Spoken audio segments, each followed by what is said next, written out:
Oi, people, we've made it, haven't we? It's the end of the week, Friday evening, and thank you very, very, very much for giving me your time. Yes, to just get it clear from the start, it will be a call-in show. I will put the link in the chat very, very, very soon, so people are recognised. You know, you're more than welcome to jump on. We will get to that a little bit, but first off, before I start off with the show, I just wanted to say again, thank you very much for getting me to, well, over now 250 subscribers. We want to get to 500 because I believe that the effort and the quality of the guests, just like the person to my right here, it deserves to get us to 500. And don't forget to get them likes up as well.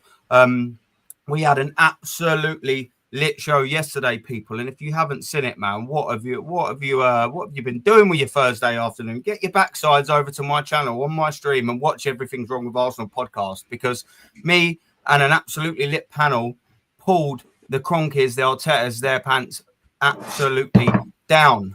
And one of the gentlemen, Jezza, in my chat was there to absolutely enjoy it with me. But as you can see at the minute, we're going to start off with a guest of one of my favourite guests, if I'm being totally honest with you. I'm not just saying that because he's here. His opinion I very much respect, and I'm sure all you do in the chat as well, because he talks absolute facts. Picking that ball up or wallop straight out the fucking park. His name's Napster. And introduce yourself, brother. How you doing, my friend? Yeah, big up the one and only Natster, live and directing in full effect, baby. You know what I'm saying? Like, this is how I roll. This is how I do it. This is how we do it. Montel settings and all of that. Montel Jordan, I believe. Yeah.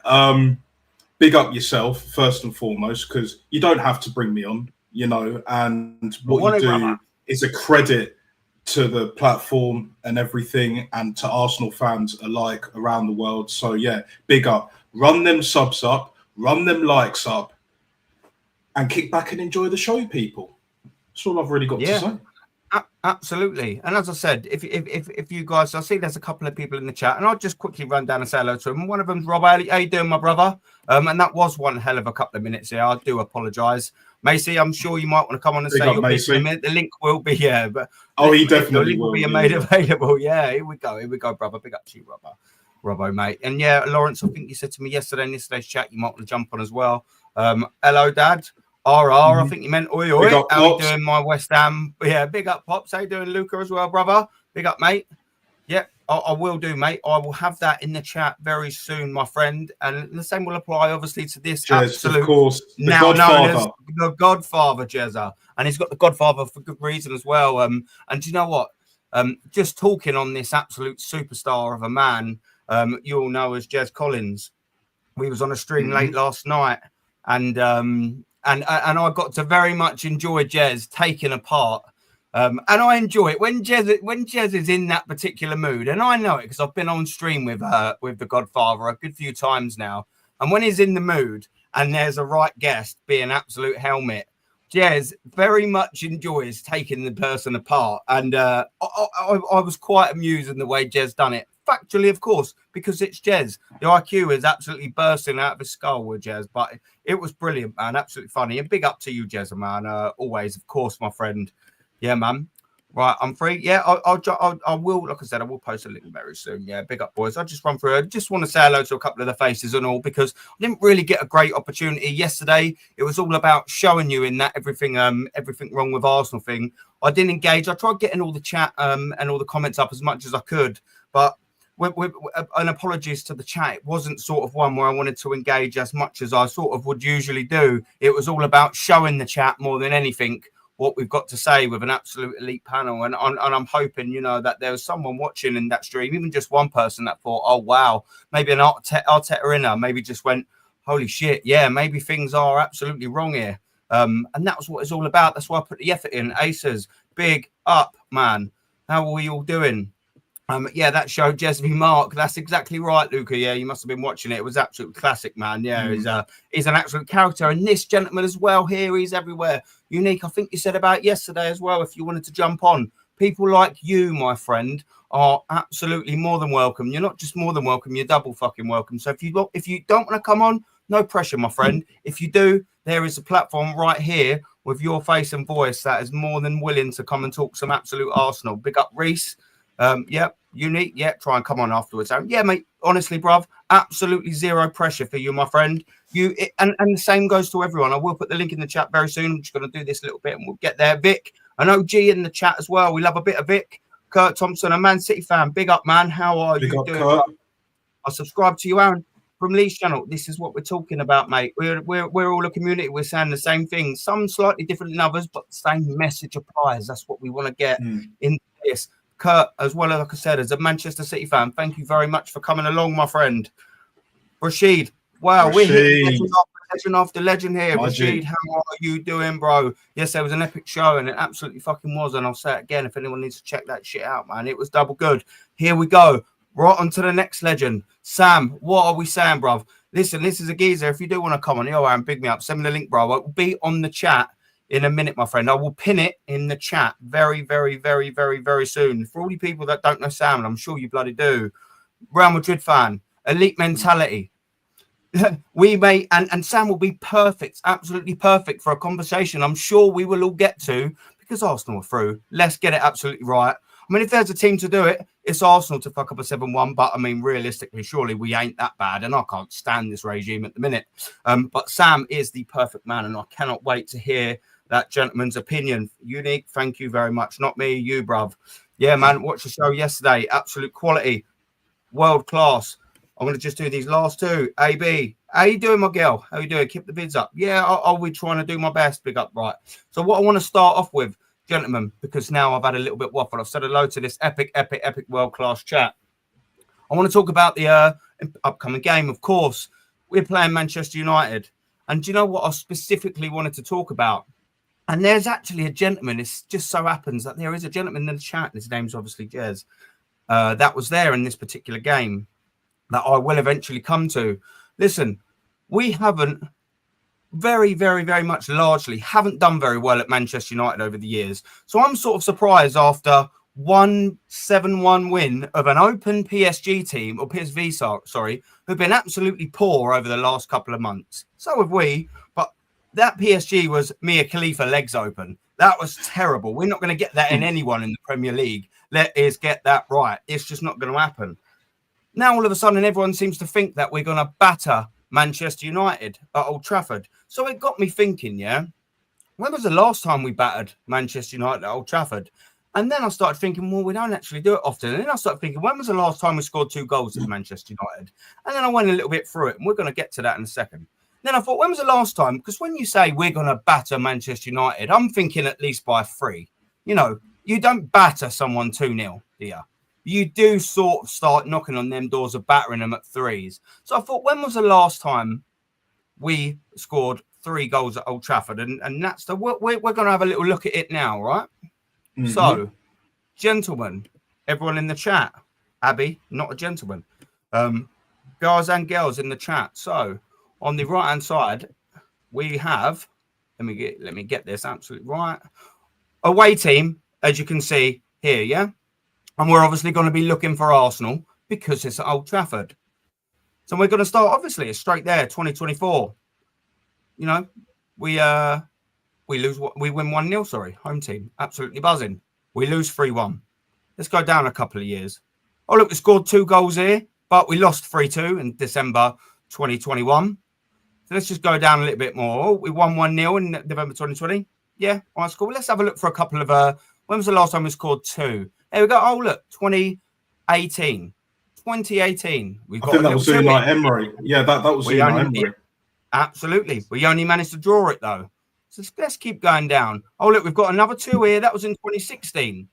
But we lost 3-2. Okay. So let's just keep going. Oh, look, we've actually got a 2-1 winner in the 6th round of the FA Cup. Danny Welbeck Dagger, I believe that was, a 2-1 win. Okay, that's cool. 2-1. Let's keep going down. Oh, we've got a couple more losses. Oh, now we're getting into a strong Manchester United era as well. Yeah, a little 2-1 loss. Oh, look, an 8-2. We scored 2, people. We scored 2, but we conceded 8. Yeah, it's not looking great, is it? Let's just carry on going down. It's not looking good, bro. All the top gooners that think that we're going to smash Manchester United. I'm not saying it's beyond the realms of possibility, but I'm just sort of wanting to go back as to when we last did. And this is detrimental. I'll keep going. Oh, we lost 2-1 in 2009. Let's just keep going. And this is all all competitions, by the way, not even just the league. Let's keep going down. Still haven't got a 2 yet again. Where's another 2? Oh, look, no. Oh, wow, we're in 2005 here now. Still not even scored another 2 yet. Let's just keep going down. Oh, still no 2. Now we're in 2003. Oh, well, here we go. We've got a little cheeky 2-0, round of 16 in the FA Cup. I remember that because Ryan Giggs missed an absolute open goal on that day. We had no Thierry Henry or Patrick Vieira either. We got a nice 2-0 win. Buzzing.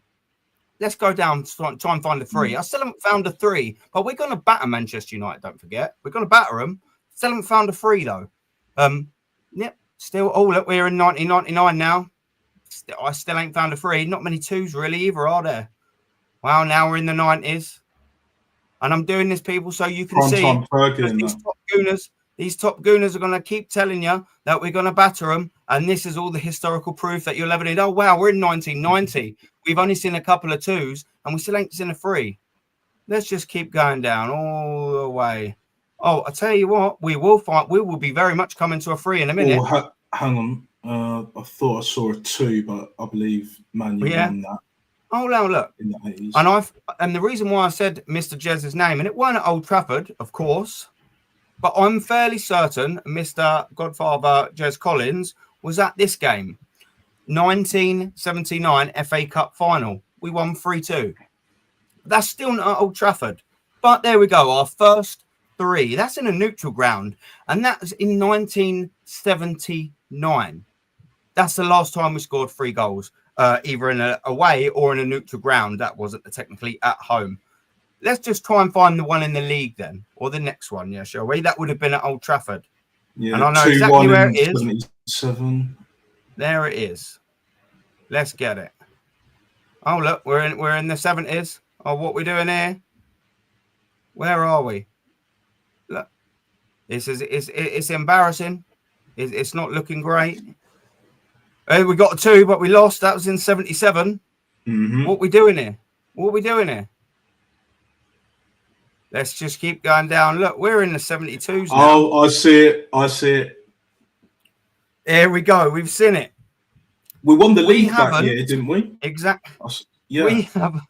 We haven't scored 3 goals at Old Trafford since Saturday, December the 19th, 1970. That was only how many years ago? 55 years ago. 55 years ago. But we're going to batter Manchester United because we scored 7 goals against one of the weakest PSV teams who just decided that they're going to be completely double open the whole entire game. And, you know, the goalkeeper absolutely had a stinker. Everyone thought that Odegaard had an absolute masterclass, but the goalkeeper pushed one in and he had a tap in. And we've seen Odegaard miss a tap in 2 games before. But, you know, we're going to batter Manchester United, but we haven't even scored 3 there since 1970. It's madness. It's madness. And that's why I wanted to put a couple of people on. And that's why I wanted to start with it, people, because I'm sort of sick to death of the madness. And do you know what? One of the things that I've learned, right? One of the things that I've learned on my little YouTube venture so far, and I will put the link in a second, yeah? Abby says, I'm a bloke, Aaron. Sweet. I don't have to say guys and girls then. Excellent. The reason why I do this is because I've realized that people don't really take in information when you tell them as good as they do when you leave it on the screen. And they can absorb it and use their own little mince pies and make their mind up for themselves because maybe they think what I'm saying is absolute bollocks. This is why we do it. There you go. So when you're thinking, oh, Arsenal, yeah, we're going to put 4 or 5 past you, we ain't done it since the 70s. Like, they only believe what they want to believe. My mum was born in 69. What are we doing here? That's a whole generation ago. My old dear was born a year before we last scored 3 against Manchester United. Yeah, but that's the thing, Aaron.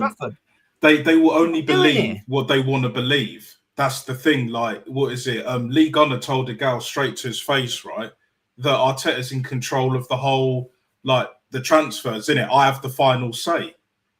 Now, does that sound like someone that has no control?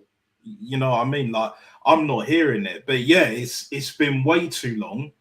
A bit like City, it's about time we absolutely batter them. But will we? I don't think we'll batter them. I think we'll beat them.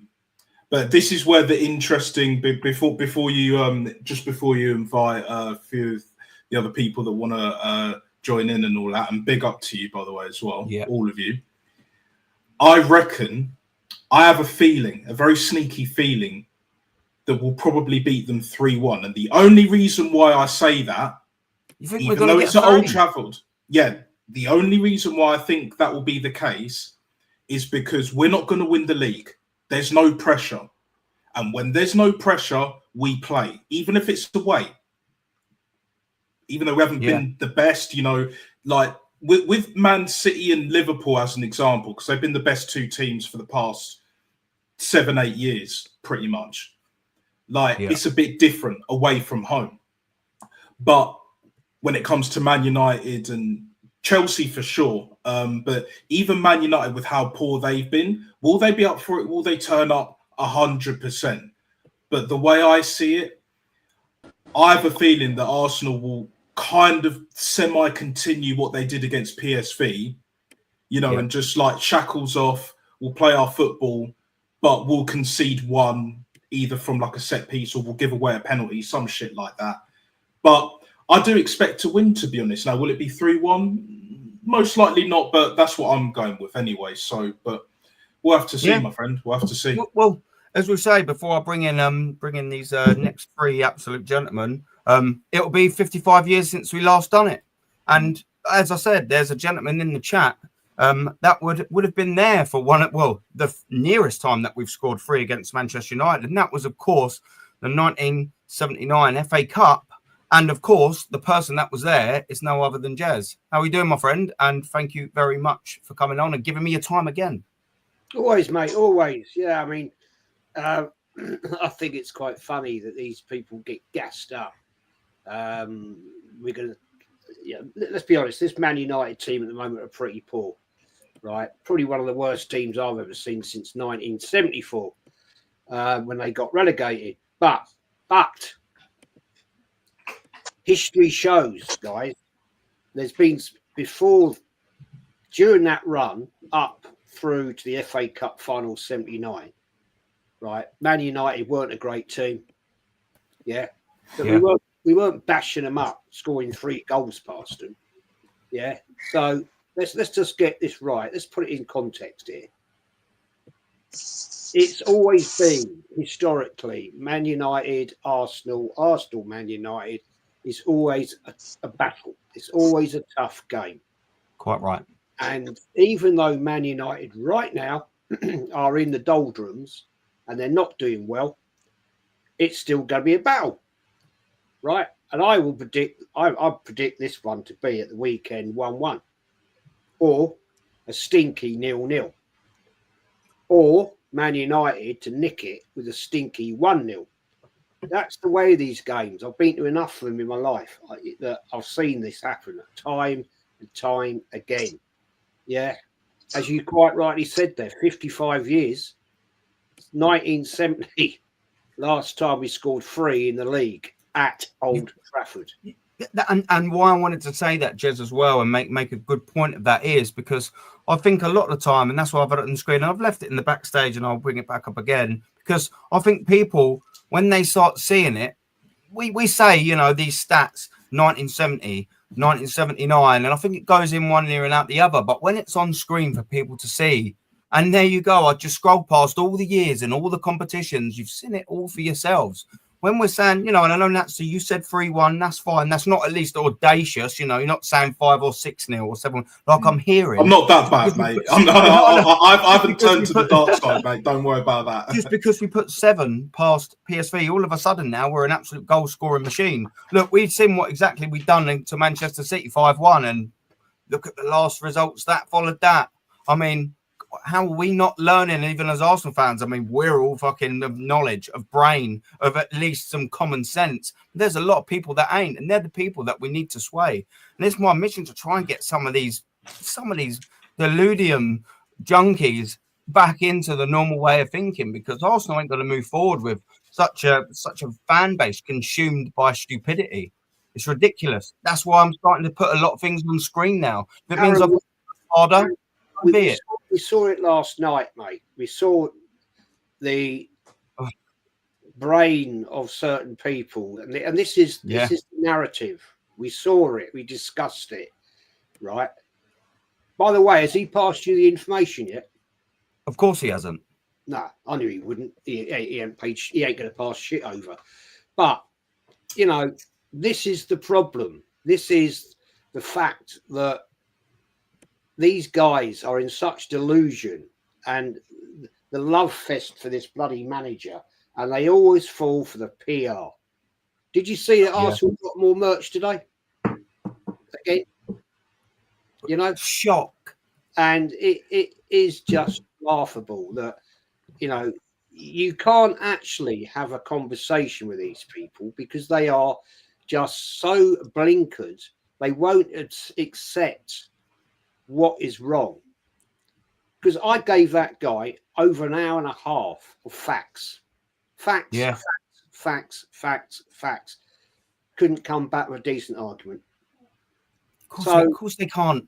What's the point? And do you know what I noticed as well, Jess, with that geezer? Because he kept saying him, and there were some bits that I did agree with, and I was trying to just at least give him some bit of a half respect back to just try and get him to understand. I was like, I do agree with you on certain little bits, but he thought we was being unaccommodating. And every time he was just whinging out the board. When we brought in about Mikel Arteta, because for people that don't know the context, he was unhappy with the way Arsenal are at the minute, but he was just aiming every single piece of blame at the board and not one bit of Arteta. So when we were coming with statistical facts, and that's what we do here, that's what we all do, come with statistical facts, knowledge, bang, what can you do about it? He was just deflecting, batting, not answering any questions. He's not being unaccommodating at all. He just had his narrative, and no matter what he saw in front of his screen, no matter what he put in front of his earlobes, you couldn't get a single word in there, could you, Jez?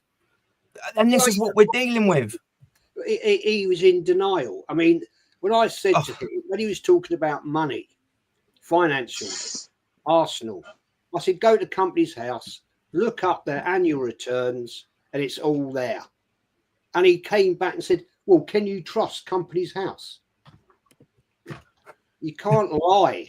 What do you do with that? Website? Yeah. Am I wrong?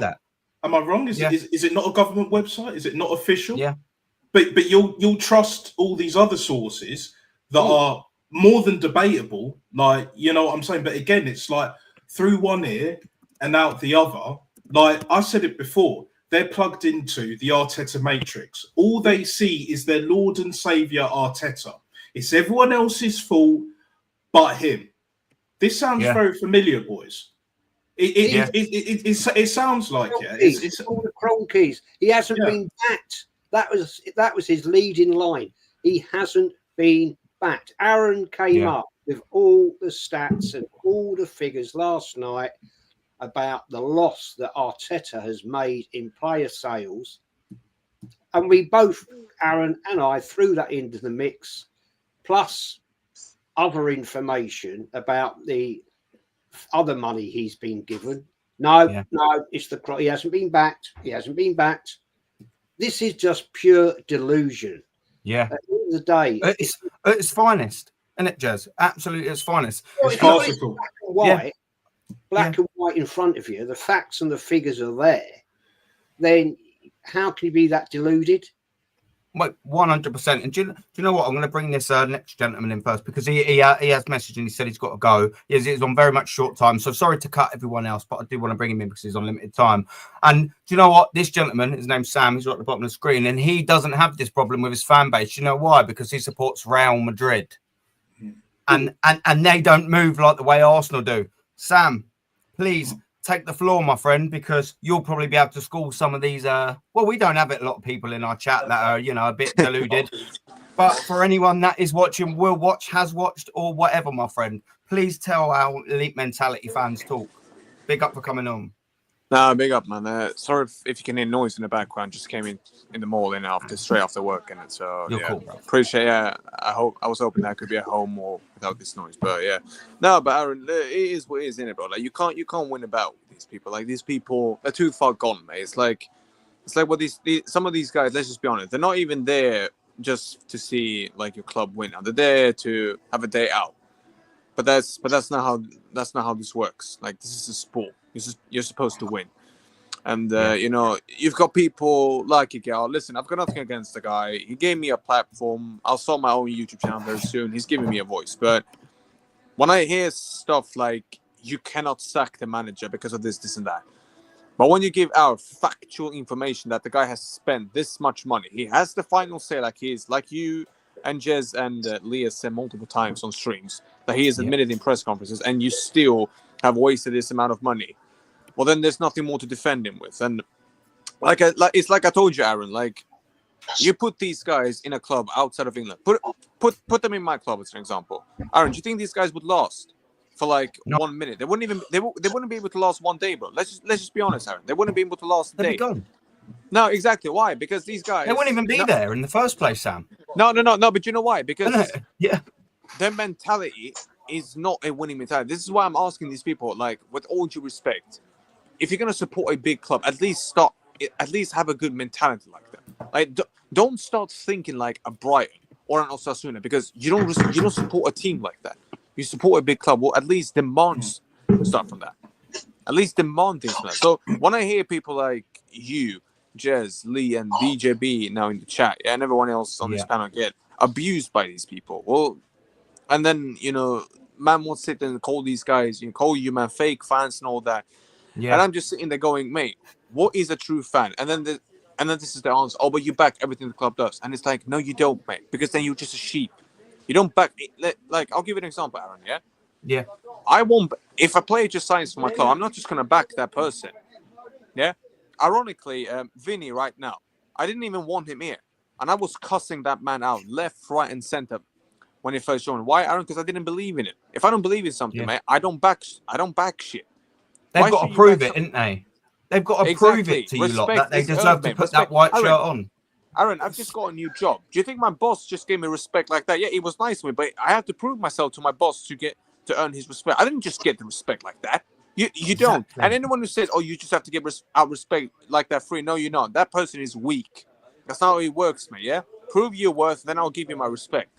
But unfortunately, this is what my generation has become, Aaron. They're weak, they're spineless, they cry about everything, and when you criticize them, they go into their feelings, and then they want to bring up the mental health aspect. It's just stupid, man. And then when you present factual evidence about anything, whether it's Arsenal, other clubs, or society in general, what do these people do, Aaron? Oh yeah, they just go back, and instead of debating, personal insults. How many times do you see people in the chat call Jez an old man when he puts out factual evidence out there? It's the weakest comeback to an argument in the world. When they're resorted to personal. When they're resorted to personal digs, it means that they've completely got no argument. They've lost instantaneously at that point. Exactly. This is my point.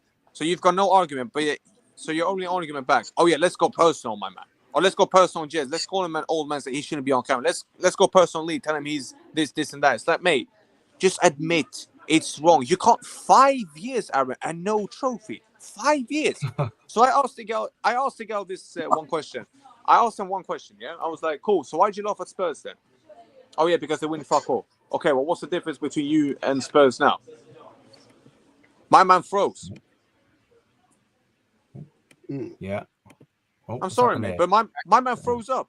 He couldn't even answer my question. Why? Because he knows. That's it. I'm sorry, Aaron, but this is like Spurs. It's just a red Spurs right now, the way you guys are moving. Let's just be honest now, Aaron. Now, what's the difference? Yeah.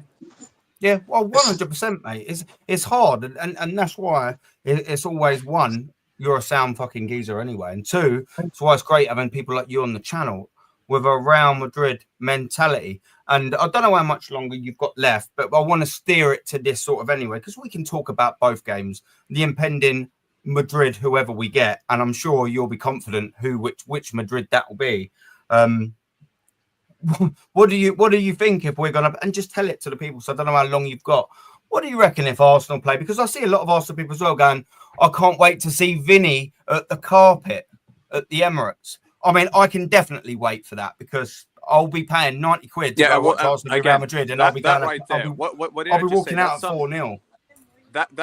What you just said right there sums up everything perfectly. I can't wait to see Vinny and Mbappe, mate. Why? For what?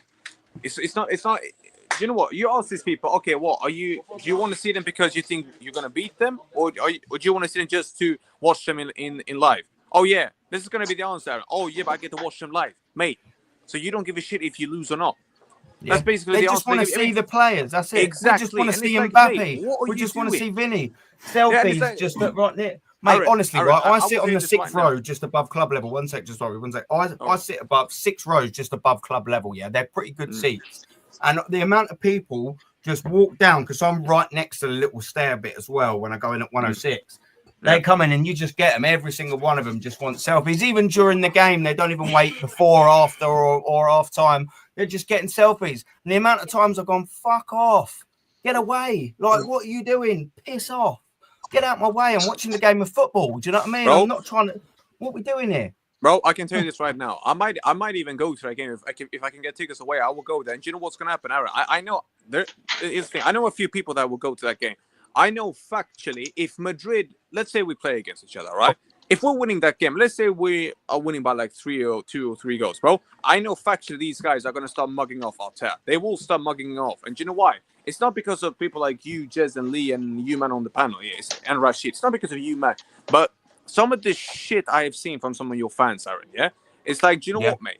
Cool, you wanna have a war against my club? Cool, I'll bring the war with you, man. I will do it in one hell of a nasty way. I told you, Aaron, you saw on what I said on Lee's channel the last time I was there. I even told him, listen, mate, this manager that I've got right now, Ancelotti, he can win me a treble. You can win me a treble right now, but as soon as the season ends, mate, you're gone. You're gone. Could you imagine if Arteta wins now a league?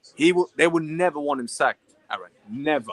No matter what he does, 100%. He can go 10 years and they still wouldn't sack him.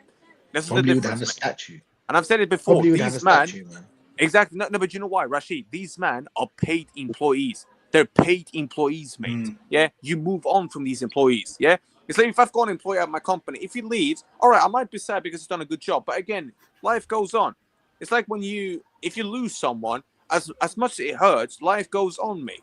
Life goes on. You have to be strong mentally and move on. Because if that's going to be your mentality, then fold the club, man. As soon as the manager leaves, then just fold the club then. Because clearly that's the thing, Sam. It's toxic and negative. It's toxic and negative to think like that. Half of these, if these men think, bro, let me tell you something. If these men think that is toxic and negative, bro, these men do not even walk.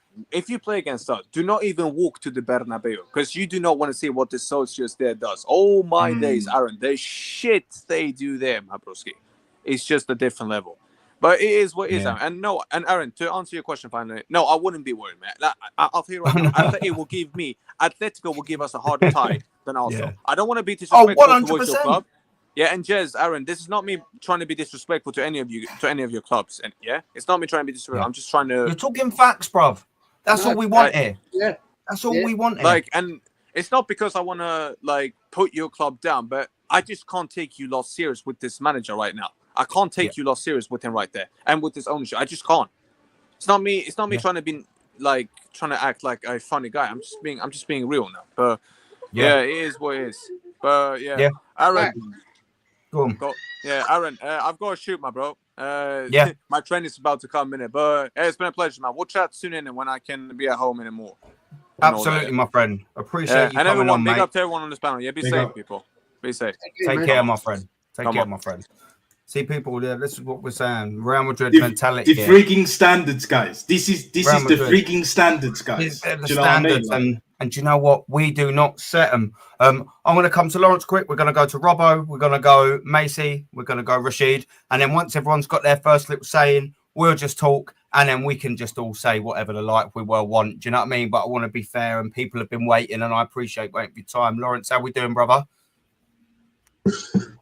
Good morning from Los Angeles. Well, good morning.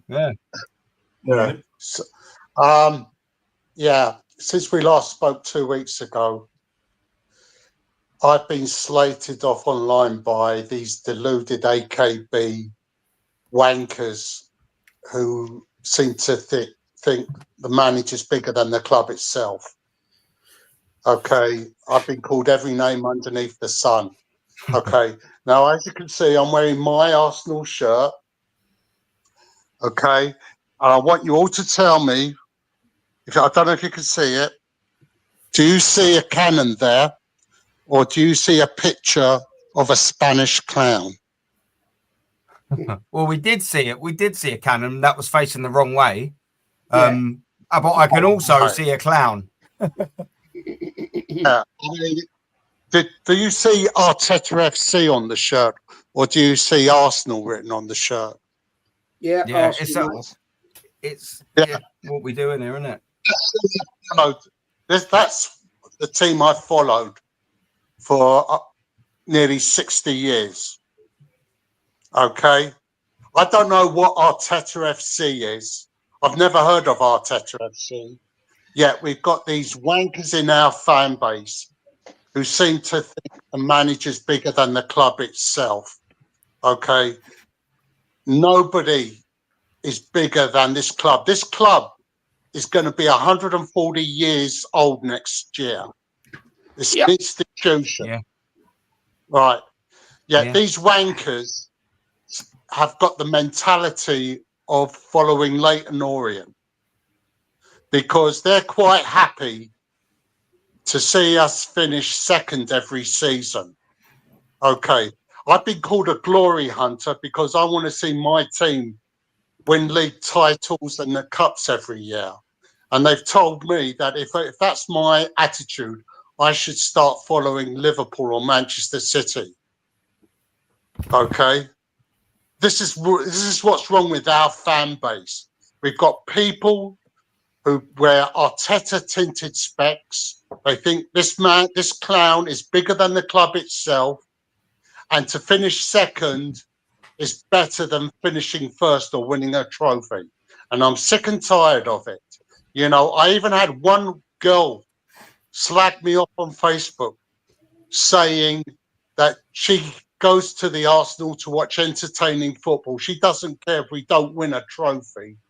If we win a trophy, that's a bonus to her. And this is the mentality that infests this fan base. And I wholeheartedly agree with what the two gentlemen said to you before I came online. Yeah. You know, it's just unbelievable that we've got people in our fan base who cannot see the woods from the trees. They act like they're alcoholics, gamblers, and junkies, where they know there's where they can't admit or won't admit there's a problem, but deep down inside they do know there's a problem, but they can't come up front and admit it that there's a problem at this football club within the club itself. The thing is, Lawrence, mate, a lot of these people you're talking about, quite correctly, have never seen Arsenal win a major trophy. They've seen see the odd FA Cup, right, in the last years of Wenger, right? They've seen Arteta fluke an FA Cup, that is, which wasn't his team. That team is all bar one player gone, right? Because he binned them all. They haven't seen Arsenal in real time. I'm talking real time. Yeah, do two doubles under Wenger. They haven't seen us be invincible. They haven't seen Arsenal get to a Champions League final and got cheated, right? And they don't know. Yeah. They don't know, mate. They don't because they thought Arsenal were born 5 years ago. We were in 1886, not 2019. That's what a lot of these people do for you, Ches. Because let me say this. As I said, nobody's bigger than Arsenal Football Club. Not any of us in this chat. No. Nobody is. Because at the end of the day, when we all pop our clogs, Arsenal Football Club will still be around. Hopefully. And for these idiots who seem to think that, as you say, they think that we were founded in 2019. I mean, I call them AKBs because, you know, the AKBs have returned. I mean, it was Arsene knows best. Now it's Arteta knows best. These AKBs They don't know what the fuck. Excuse my French. They don't know what the fuck they're talking about. Some of the stuff they post online, and the ones that I see on our other podcasts, I wonder what the fuck they're smoking. You know, it's just unbelievable the crap they come out with. I was up at Anfield in '89 when we won the league. That was the best moment in my life, to see us win the league up at Anfield in the manner that we did. And I've got these dickheads telling me that that I should go down the Seven Sisters Road and start following that shit down there, because I'm not a real Arsenal fan. And I come back to them. I said, if anyone that should go down and start supporting that circus down there, it's people like them who have got no, who have no knowledge of the history of Arsenal Football Club, and maybe they should start following Tottenham, because, as we all know, Tottenham are used to not winning anything. Yeah. But do you know what the worrying thing though is, my friend, and I'm going to bring Robbo in right now, because I double appreciate Macy, Tomo, Robbo. I've been waiting a long time. I totally get what you're saying, mate. It's absolute facts. I do want to get Robbo in now, and then we're going to go Macy, Rashid, and then as well Barca. Don't worry, brother, we will get you in. It's nice. We've had a little bit of a El Clasico in today. We've had Sam of Real Madrid, and we will hear the sense that Barca reacts to talks. But first, Robbo, man, your debut on the show as well, my friend. It's good to have you, man. You know, I watch your stuff. I've got quite a busy man, so I'm not always able to be there all the time, but I always watch bits on catch up. I like how you talk, and I'm sure everyone else will, my friend. How are you doing, and what's your thoughts on the mess, man? Big up, thank you for having me, and big up everyone, the chat, the panel, everyone. And I don't even know where to go, because ultimately, when I like you said, like I do streams, I do everything. I sometimes see the comments, and everyone says I don't know what I'm talking about. Trophies doesn't matter. That was the best one I've heard so far. I've been told to go support Spurs, as pretty much everyone. I would assume so. And the best one has been that I've been called a fake fan by a guy on Twitter who has a shirtless Mikel Arteta as a profile picture. And I don't even know where everything this comes from, because this manager is more protected than president himself or itself. Depends, basically, where do you live, but he's the most protected one, and they think that there is nobody better. They have the song even made for him that he's the best looking Spaniard, he's the best one. Like, when you give the examples, no. Arteta is the only option for them. And it's kind of wild, because the disrespect I've seen in the last few days when Thierry Henry called out Mikel Arteta for the injuries, player management, and everything, they're starting to say that Thierry Henry is jealous of Mikel Arteta, of his coaching career. To be honest, there's not so much to be jealous of, let's be real, but hey, it is what it is, I guess. You know what I mean? In that regard. But yeah, then there have been some extreme cases where they say he doesn't deserve the statue outside the Emirates. Then they slate Petit for calling this stuff out and everything. It's actually insane. And predominantly those people who say these things, I pretty much can guarantee and say they haven't seen ever play Petit, Henry, Sol Campbell. They have never seen them play whatsoever. They have, at best, maybe they have seen Thierry Henry on loan from MLS and scoring against Leeds in the Cup. At best, maybe. But besides that, it's actually insane to think that the standards are falling so low and so quickly. It's actually, it's sometimes I just wonder, like, is it even possible to recover from this to some extent? Because I don't see any way out from this unless basically everyone goes to some extent. We have like Ragnick said about United, they needed open heart surgery pretty much. That's pretty much what Arsenal needs. Because with Kroenkes, it doesn't look that way. With the board, oh my goodness. And of course the manager and everything. And now you have these talks about what's his face, Andrea Berta potentially something, and maybe signing as a sporting director or whoever, and people don't even want him.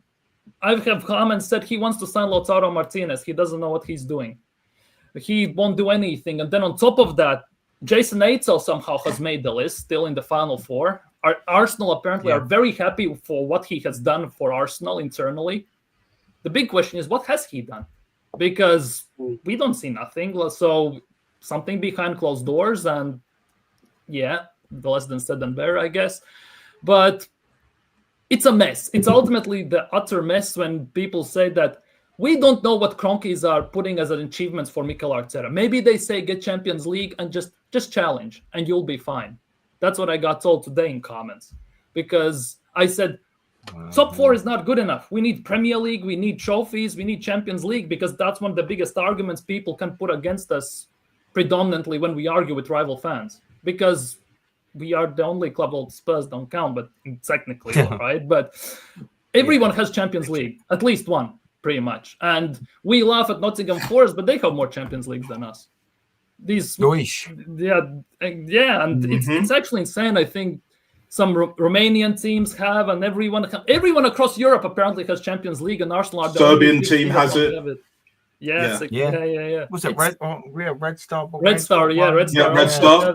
It's actually insane how the standards are dropping by day, basically, at this club, and nobody wants to do anything about it. They seem to accept it. Top four is like a trophy. That is basically like gospel to everyone. And as long as we are in top four, well, good job. And as I said, I don't know if we can recover from this whatsoever. Rob, spitting absolute facts, and that's kind of our thought for your first sentence. You know what I mean? Your first sort of thing on here. That's exactly what I'd expected from you. Fact after facts after facts. It's hard for people like us, and I know all of this panel will agree, and I know all of this chat will as well. Like, it's hard to disagree with anything you said. Like, you will get idiots that will disagree with some, or probably top gooners, probably all of it, because they can't articulate properly. They're just part of a gang, a group, and if they go against the narrative, they're not in it anymore. It's the cult of Arteta.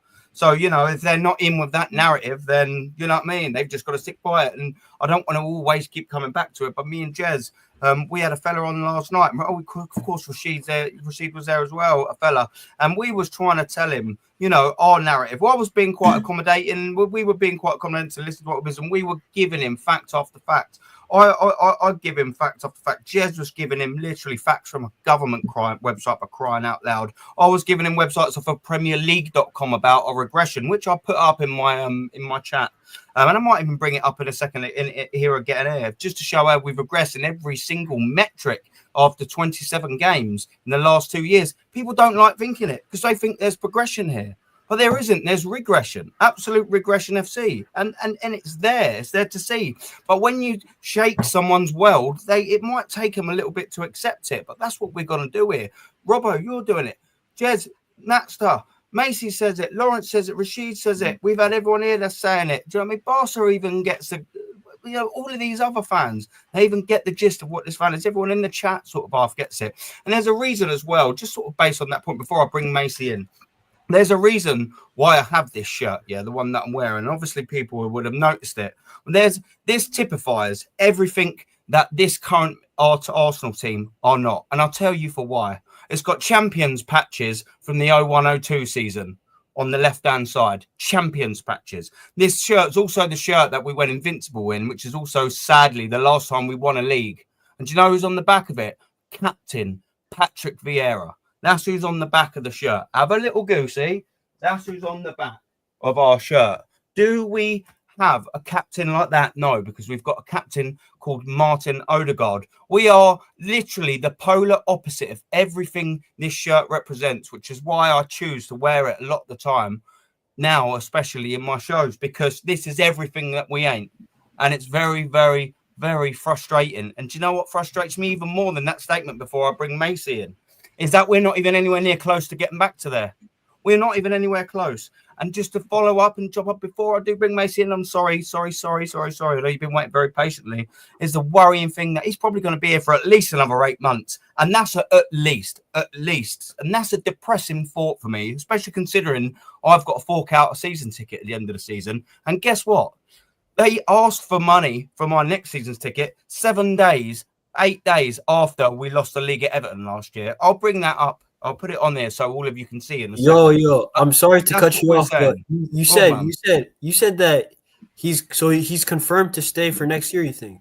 Oh, he will. Oh, he signed a 15 million a season 3-year deal about 5 months ago, my friend. Trust me, he is going nowhere soon. And this is what annoys me as well, Barca. And I will bring you in a second. I'm sorry. Let Macy speak first, bro. Yeah. But I will bring him in. But yeah, he's going nowhere soon. Absolutely nowhere soon. And that is the problem that we have as Arsenal fans, is that we know. But we hear people saying, "Oh, do you know what? Yeah, no, he might walk. He won't walk." Who is going to walk with limited managerial skills? He doesn't win anything. There's no clubs after Mikel Arteta. Who's going to be paying him 15 million a season? And why would anyone walk away from that when they've got that for the next 3 years? It just is not happening, brother. Do you know what I mean? Macy, come on, man. You've been waiting patiently. I'm very sorry it's took too long. There's legends on the panel. There's a few of us. It's unfortunately going to be waiting. Come on, man. Jump in. Have your say. You're a funny fucker. Go. Yeah. Have a go, mate. Yeah, it's good to be back on your show again, Aaron. Waited for this for quite a while, so yeah, let's get started. So I watched the game against PSV on Tuesday, and I was really impressed with the team. But there are 3 players that I will give praise to and say they played very well on Tuesday. And the 3 players that I will say that were the best of the best were Timber, Nwari, and Declan Rice. Jurrien Timber, he absolutely ran that right-hand side superbly well. He commanded that right-hand side, and the first goal that he scored, absolute brilliant header. He absolutely rose like a shark out of the water and banged it straight into the net.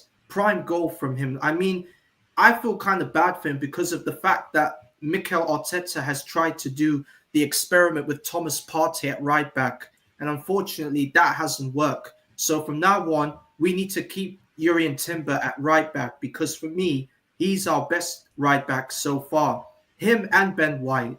So, but we'll see if Ben White is 100% ready. But for now, we need to keep Jurrien Timber until the end of the season. Ethan Nwari on Tuesday, absolute masterclass once again from this young kid. I'm telling you, he is perhaps going to have one of the best seasons ever at 17 years old. He is absolutely taking football to the next level, and the amount of disrespect from this manager on him has been absolutely disgusting. And I feel so bad for Ethan because he's been put into this predicament because Bukayo Saka is still unavailable if he's 100% ready. So from now on, we'll have to stick with Nwari. But I don't want Nwari to go through this kind of suffering that Saka went through. So Nwari needs to do the right thing. If he gets absolutely disregarded by this manager, then the best thing he can do is go and find a football club that can absolutely get the best out of him, and hopefully, fingers crossed, he can go on and win a trophy, because we're not going to win a trophy this season because we're already out of the FA Cup. We're out of the League Cup. We're still in the Champions League, but you got all these top gooners are saying, oh, pray for Madrid. Pray for Madrid. Wipe the floor out of them. You do realize, you absolute fan base wankers, Real Madrid have 13 Champions League trophies, and Atletico have been to 2 Champions League finals. They have 15. They have 15. Clown fools think that we can wipe the floor with the 2 Madrid clubs. I have no confidence with one of those games, because even though we have the advantage against PSV Eindhoven, I think we can maybe get a 1-0 win over them in the second leg. But let's see. But we should talk about the Manchester United game on Sunday. And I'm not confident because Manchester United, they are known as the draw specialists, because every single time they concede a goal, they always find a way to scam something. And I can guarantee you this Sunday, they can scam something on us to put more pressure on our title challenge, because if we draw or lose to them, then our chances of the Premier League title is officially over. No title, just focus on top 4 for this season. And you know how much I can't stand this top 4 race. Like, this race has become too much now. Like, it's too much. And there is one person I need to call out, and his name is Darren Bent. Darren Bent came out on TalkSport a few weeks ago, and he said, I would take Martin Odegaard over Mesut Ozil. Darren Bent, I have a lot of respect for you for what you've done on the field as a footballer, but as you are working on TalkSport, you're just not thinking straight, Darren. You've made yourself look like an idiot when you say Martin Odegaard over Mesut Ozil. Ozil had more standards, at least, even though we don't rate Ozil, at least he shows a bit of heart and fight for this football club, something that this captain hasn't done, and people still want to come out and defend Odegaard like he's their Justin Bieber fanboy and all this. Like, Martin Odegaard, for me, like, I don't care if he scored against PSV Eindhoven. And what does this mean? It would mean that, oh, what are you saying now? Martin Odegaard is back. He's back on the score sheet.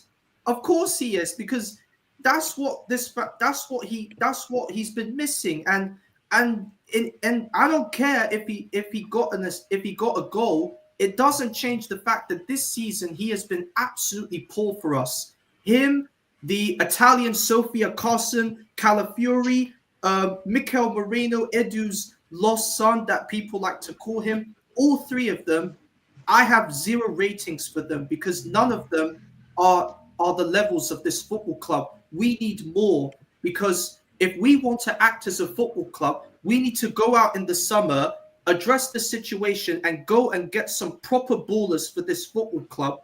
And if this manager has any cojones or any balls to accept the fact that he is not good enough to take this job, then he should just walk out of this football club and give it to someone with enough experience to take this football club to the next level, which is unlikely because all these zesty fan base will say, oh, if Mikel Arteta goes, we should just fold the football club and all this stuff.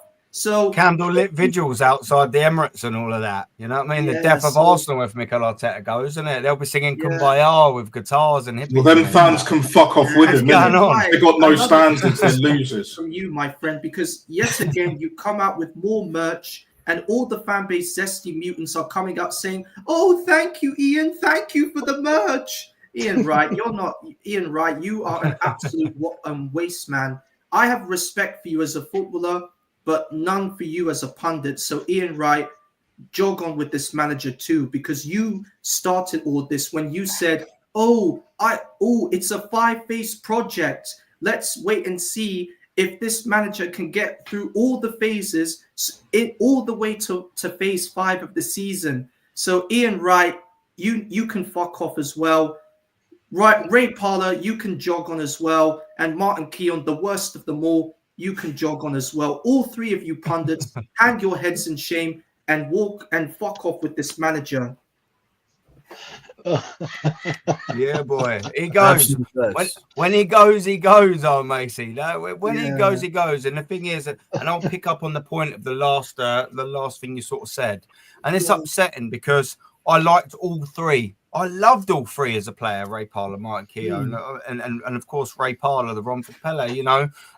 But they've succumbed to this, and it's money, and it changes people, unfortunately. It doesn't change everyone, but if it's allowed to, it changes them. And you know, like it's sort of easy to say, but I've never really been one of them because I factor in a lot more things that I value more than I do money, dignity, pride, self-worth, respect. And when they sell out over a couple of quid, especially the things that they've done in this shirt, sorry, you lose my respect. And exactly what Macy said, fuck you. Rashid, and not only them, Darren Bent as well, because he came out and said he would take Martin Odegaard over Mesut Ozil. So Darren Bent, you can fuck off as well. Yeah, you're an absolute joke of a TalkSport fraud. A double tip, isn't he? Yeah, a double tip. Crazy. Big up, Touchline. I'll get you in after Barca, but we are gonna come to Rashid, who I was on with you twice last night, wasn't I, my friend? And obviously, it's a pleasure every time. Thank you very much for being here, my brother. Go on, man. We're on the roll. Say, Rashid, my bro. We're on a roll. We're on a roll. Look, what I found out is that this fan base, they will do anything to be right. And yesterday was the prime example. If anybody watched the live, presented fact after facts after facts. You know how long it took us to actually talk about football? 1 hour and a half. I'm not just talking about him because I've met at least 15 or 20 of them in my life. You know what I'm saying? Yeah. Friends, co-workers. That's the majority of the fan base, you know. That's why they are so reactionary. If you ask them when against West Ham, they would have told you. If you ask them about Real Madrid, the time we faced West Ham, they'll be like, "Oh no, Real Madrid will smoke us. There, we have no chance against Real Madrid." But as soon as we beat PSV 7-1, everything changed. We had 3 negative results before that. Now, I'm not saying that it wasn't a good performance. I'm saying that you don't forget the 3 negative performances before that. That's all I'm saying. And I'm feeling like they're reactionary just for the reason to be right. I'm feeling like it's just because I want to be right about Mikel Arteta. Because they've put in too many years to back down now. It's too many years, too much work into this manager. Too much sucking off, you know, to this manager. It's been 5 years of them constantly sucking off this manager, finding every type of way they could protect this manager. I think Amarim's talk about how he wouldn't get time as much as Arteta would get, and I agree. But obviously, I don't agree that Amarim should get more time than he's gonna get. But because that's a story. That's a conversation for another life. But I'm talking about Arteta. He's the most protected manager. These guys protected him for year after year after year. It's too late for them to back down now. But the good news is that all truths will be revealed. The time will come. This manager is coming to an end. You know, this is about maybe he's got maybe 1-2 years left. 2 years max. This manager's going to go downhill because people don't even know what's going to happen on when it comes to summertime. It'll be a different kind. It wouldn't be what they're thinking. We're not going to get any more players. We're not going to get the players that you like. We haven't got any player that we actually got excited over for the past 5 years. Let's say 3 since we've been in the Champions League. There is no player we've been like, oh, you know what? He's coming to the club. No, nothing's going to change. Nothing's going to change. But if we're talking about Real Madrid, Atletico Madrid, it's both. But both results would we would get disqualified in either. They'll smoke them both. Both of them will smoke us. But 100%. If it come, Real Madrid will just smoke 100%. Us differently than Atletico Madrid. Listen, Madrid will probably, you know what? Sorry, apologies. Just cut you. This is what we're trying to say and get this message across to people. We'll be outclassed by Real Madrid. I mean, no shadow of a doubt. They've got better players than us to such a high level. And guess what? They've got heritage in this competition times fucking 15. And then you go to have people saying, "Oh yeah, I wouldn't mind Atleti." We lost 4-0 over aggregate in the Carling fucking Cup to Eddie Howe. Newcastle 4-0. What do you think's going to happen to Simeone and Atletico? What do you think's going to happen? Bro, that's such a good point because, dude, Atletico Madrid and Simeone is just a better version of Eddie Howe's Newcastle. They got more talent and they can play defense too. It's going to be very tough for Arsenal. And Real Madrid, bro, there's no chance you guys beat Real Madrid. Like, I'll say this. Real Madrid, 100% they're winning. Atletico, I just reckon them over Arsenal. They've also been to 2 UCL finals in the last 12 years or something. So they still got a bit of heritage in this competition too.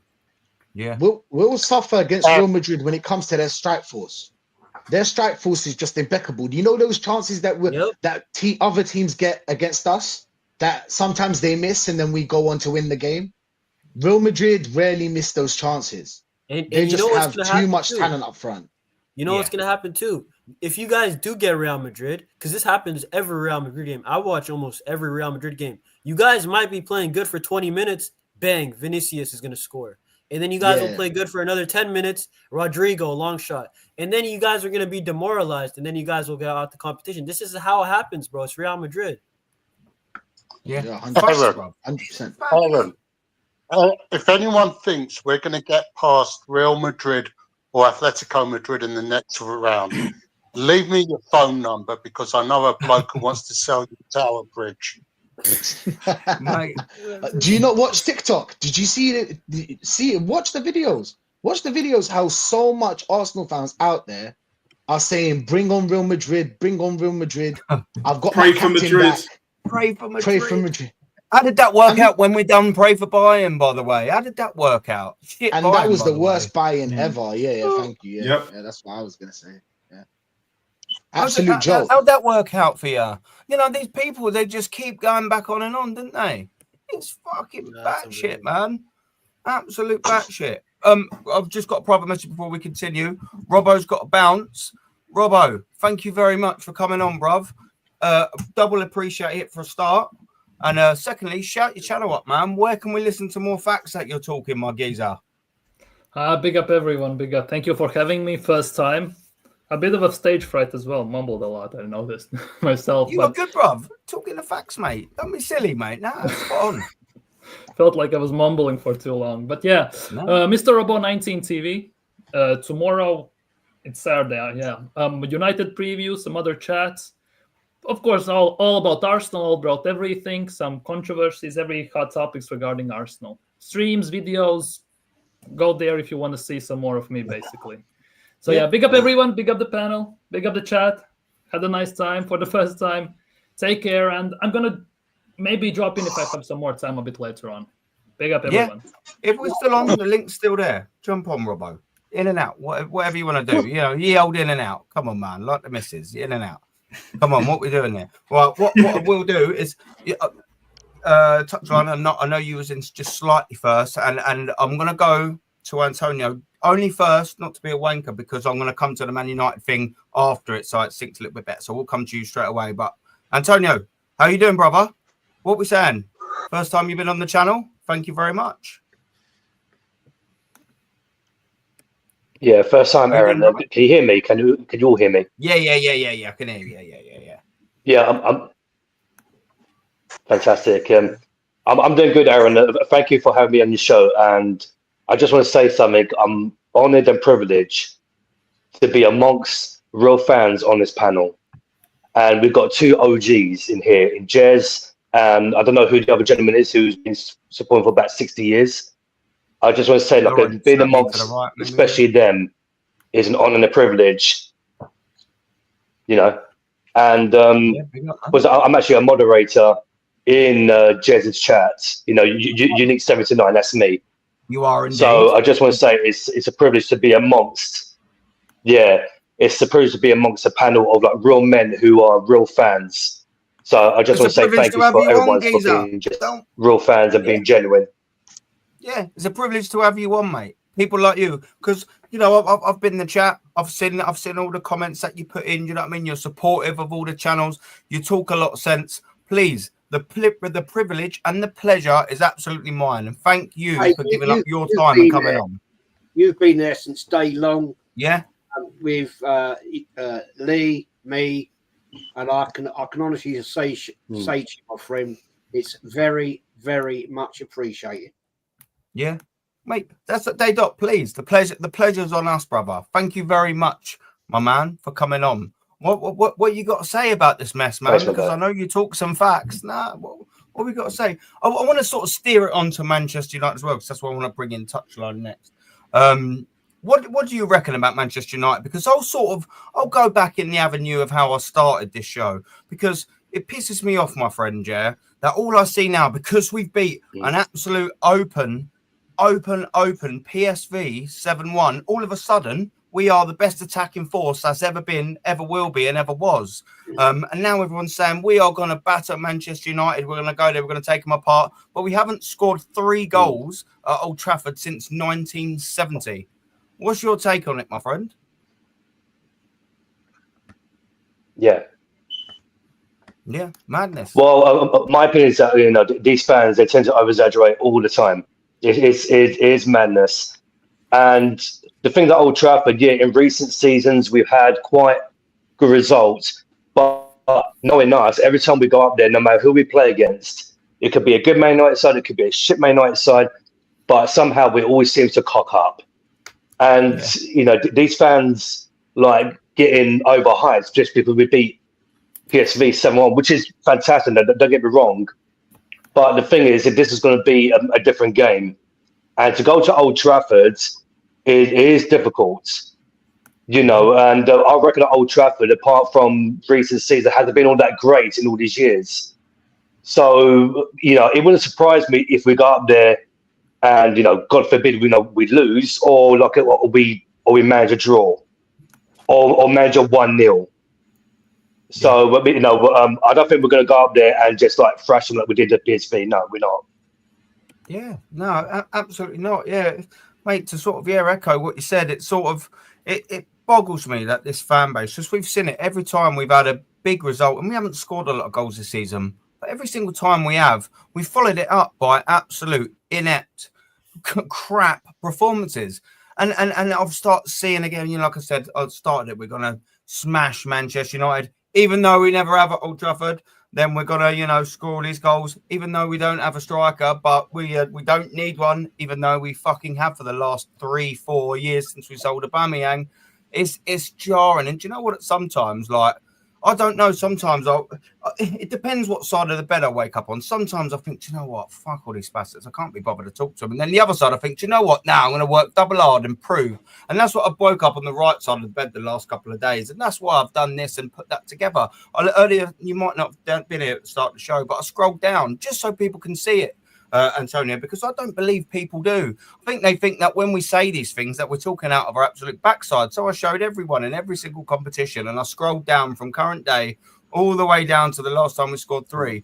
Where do people get this nonsense that we're going to go to batter Manchester United when the last time we battered them was 3-0 in 1970, 55 years ago?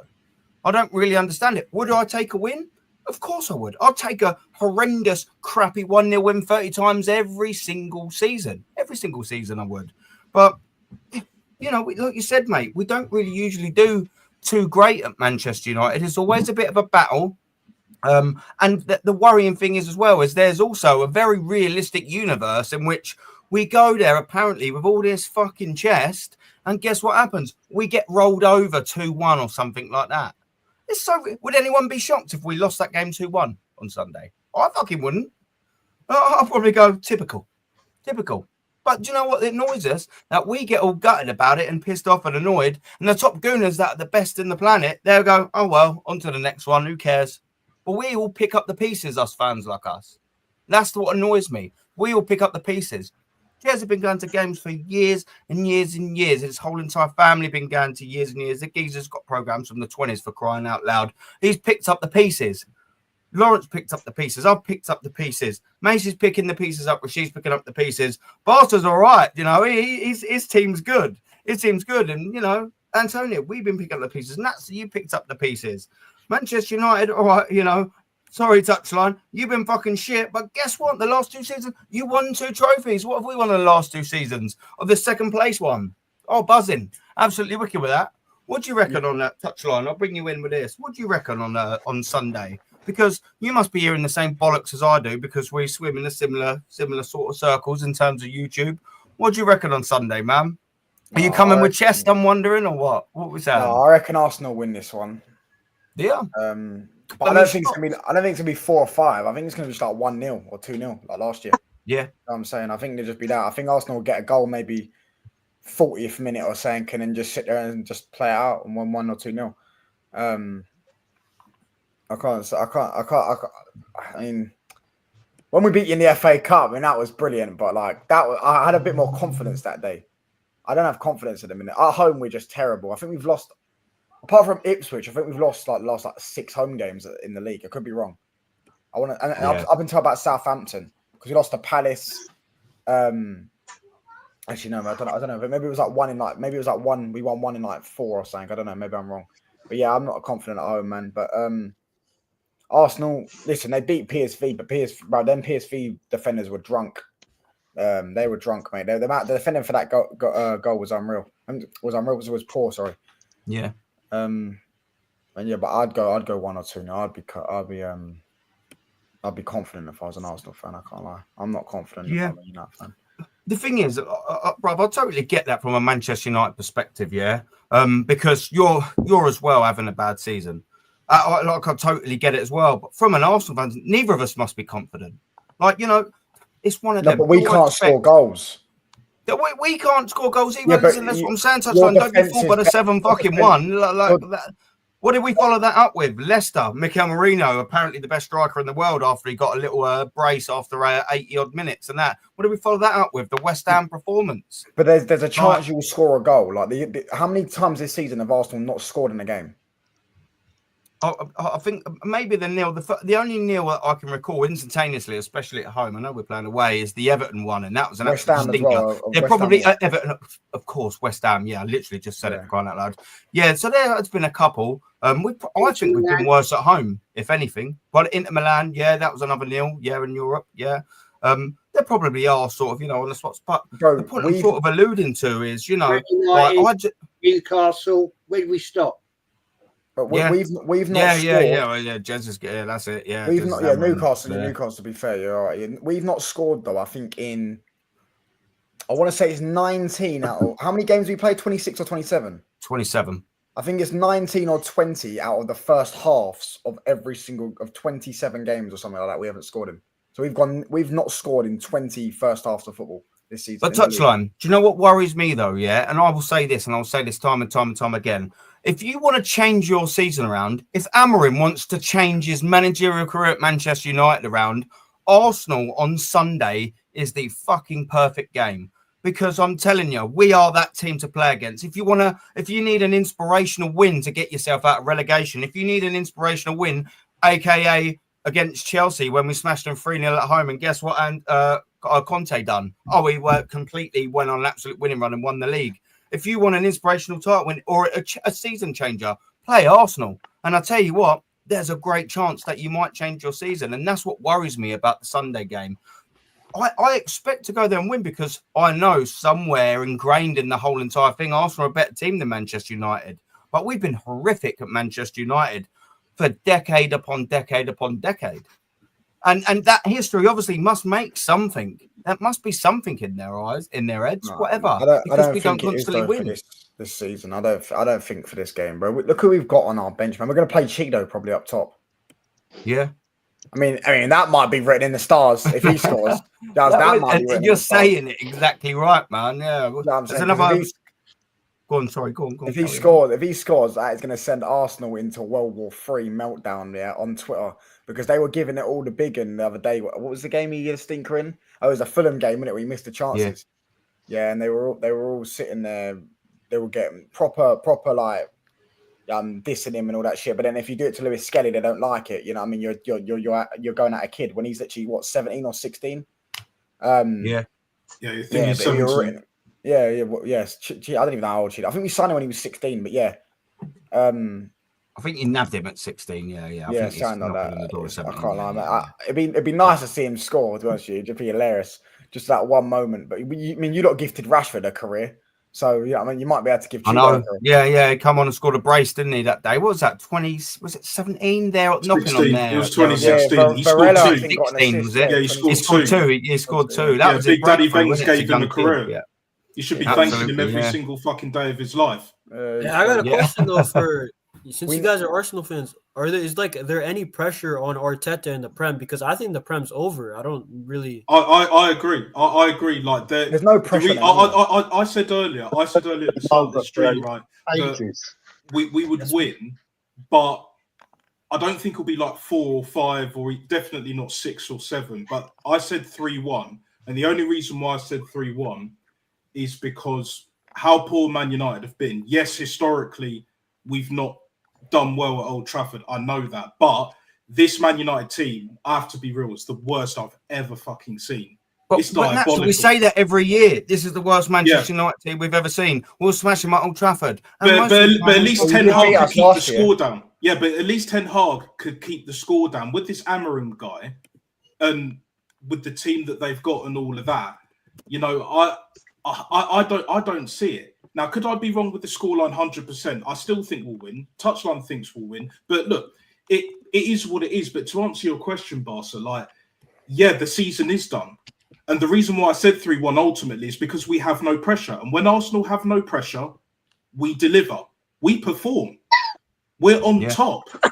Whatever the fuck that means. Do you know what I'm saying? So it's like, the way I see it is pretty much as simple as that. Now, who's going to score for Man United? I don't know. It might be that 16-year-old or 17-year-old, however the fuck old he is. Like, and maybe Ethan will score one. Maybe Calafiore might get one because he got one at the Etihad at the start of the season that we should have won. So it won't be the best game of football to watch, far from it, but at least we'll get a few goals here and there. But we'll just have to see, man. But that's how I see it. I'll big up just quickly before we carry on. Firstly, never a foul. Big up, Cass. I don't know if you're still watching or not, but big up. I will be doing a regular panel with Cass and a few other people very, very, very soon on Never a Foul. If you haven't already, go over there, give them a bit of love, like and subscribe and all that. But our godfather, Jez, has to bounce. Listen, man, you give me your time yesterday and I'm always double, treble, quadruple grateful that you give me your time, Jez, man.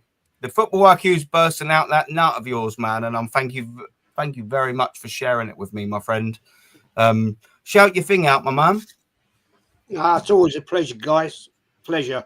Lawrence, lovely to meet you for the first time, my friend. And the young man down here. Yes, Arsenal history and more. Everything Arsenal history, everything dramas. God knows what else that goes on in the world of Arsenal Football Club. And it's always good to come on here and have a chat and meet new people, say our stuff. To be honest, it was an interesting evening last night on this channel. Yeah. And on another channel. So it was. I have to be honest, it was different. But big up to all of you.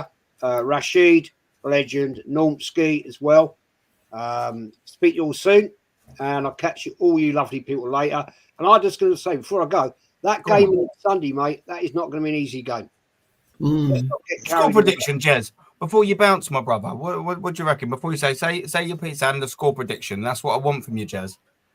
I wouldn't be at all surprised if Arsenal went up there and got a 1-1. Yeah. I'm with you 100%. Good choice. The only way I can see us scoring is if Bruno scores. Yeah, look, he's a match winner. Let's not gas this up. Right? We won 7-1 against a very, very, very poor PSV. Yeah. Am I happy about it? Of course I'm happy about it. But look, I've been around this block way too long. Lawrence has been there, seen it and done it. Right? We've seen what happens. Yep. Now, you know, I've been to Old Trafford so many times in my life when Arsenal have been at peak, right? And we've lost. Right? So I'm not expecting a great thing out of it. I'm not going to sit here and listen to all bullshit. Oh, we're going to win 4-1, 4-0, 3-0. Yeah. Come on. The facts are out there, guys. Yeah. The facts are there. Right? Yeah. Last time we've in the last 55 years on neutral ground, we won at Wembley 3-2, as Aaron quite rightly put up there. 1970 was the last time we won 3 goals at Old Trafford. That is not good. So it's not good. Come on, let's be realistic about it. Yeah, we're all proper, reasonable fans here. It's proper fans that actually don't fall for bullshit. So yeah, I'm gonna go 1-1. Or I've seen this happen before, guys. I've seen this happen, right? Man United in a poor situation, right? 1974, they were getting relegated, right? They were getting relegated. And what happened? Arsenal lost at Old Trafford. There you go. So anyway, guys, have a great evening. Have a great weekend. And I'll see you all on Sunday somewhere. So take care. Yeah. Oh, you still, sorry, just quickly, Jez. You still doing your? Are you actually putting together a show on Sunday? Are you? You actually, it's further on in the pipeline. So remember you saying that you wanted to or thinking about it. Is that more concrete? I probably will do. I'll get in contact with you boys, and we'll sort something out. Yeah. I will look forward to it and send me the link, my friend. I will be there. I'll drag you on screaming and kicking. Don't worry about that. Oi, listen, you'll drag me on with a smile on my face. You know what I mean? Screaming and kicking, anger at Arteta and the rest of the spastics that are in the Arsenal foundations of nonsense, let's just say. But Jez, I won't take up any more of your time. Thank you very much. Jez can be found at Arsenal, The History, and more people. If you haven't subbed and liked to his channel already, what's going on, man? Jump over there, like now. Even if you leave this show, jump over there and give him a watch and a like and a sub. What we're doing here. Godbounce as well. Big up, mate. Touchline. Thank you very much. Jez, absolute superstar. Godfather. Big up, mate. 500 subs, bloody quick. Yeah, man. Yeah, that's it. For people that are in here as well, that's a great point, Jez. For people that are still in here, for people that are going to come, that have already been, that are going to watch it and catch up, get us to 500. That's the next goal. We've already got up to the first goal with 250, and I respect every single one of the subscribers. Let's get a couple more in there, man. Let's get to 500. What are we doing here?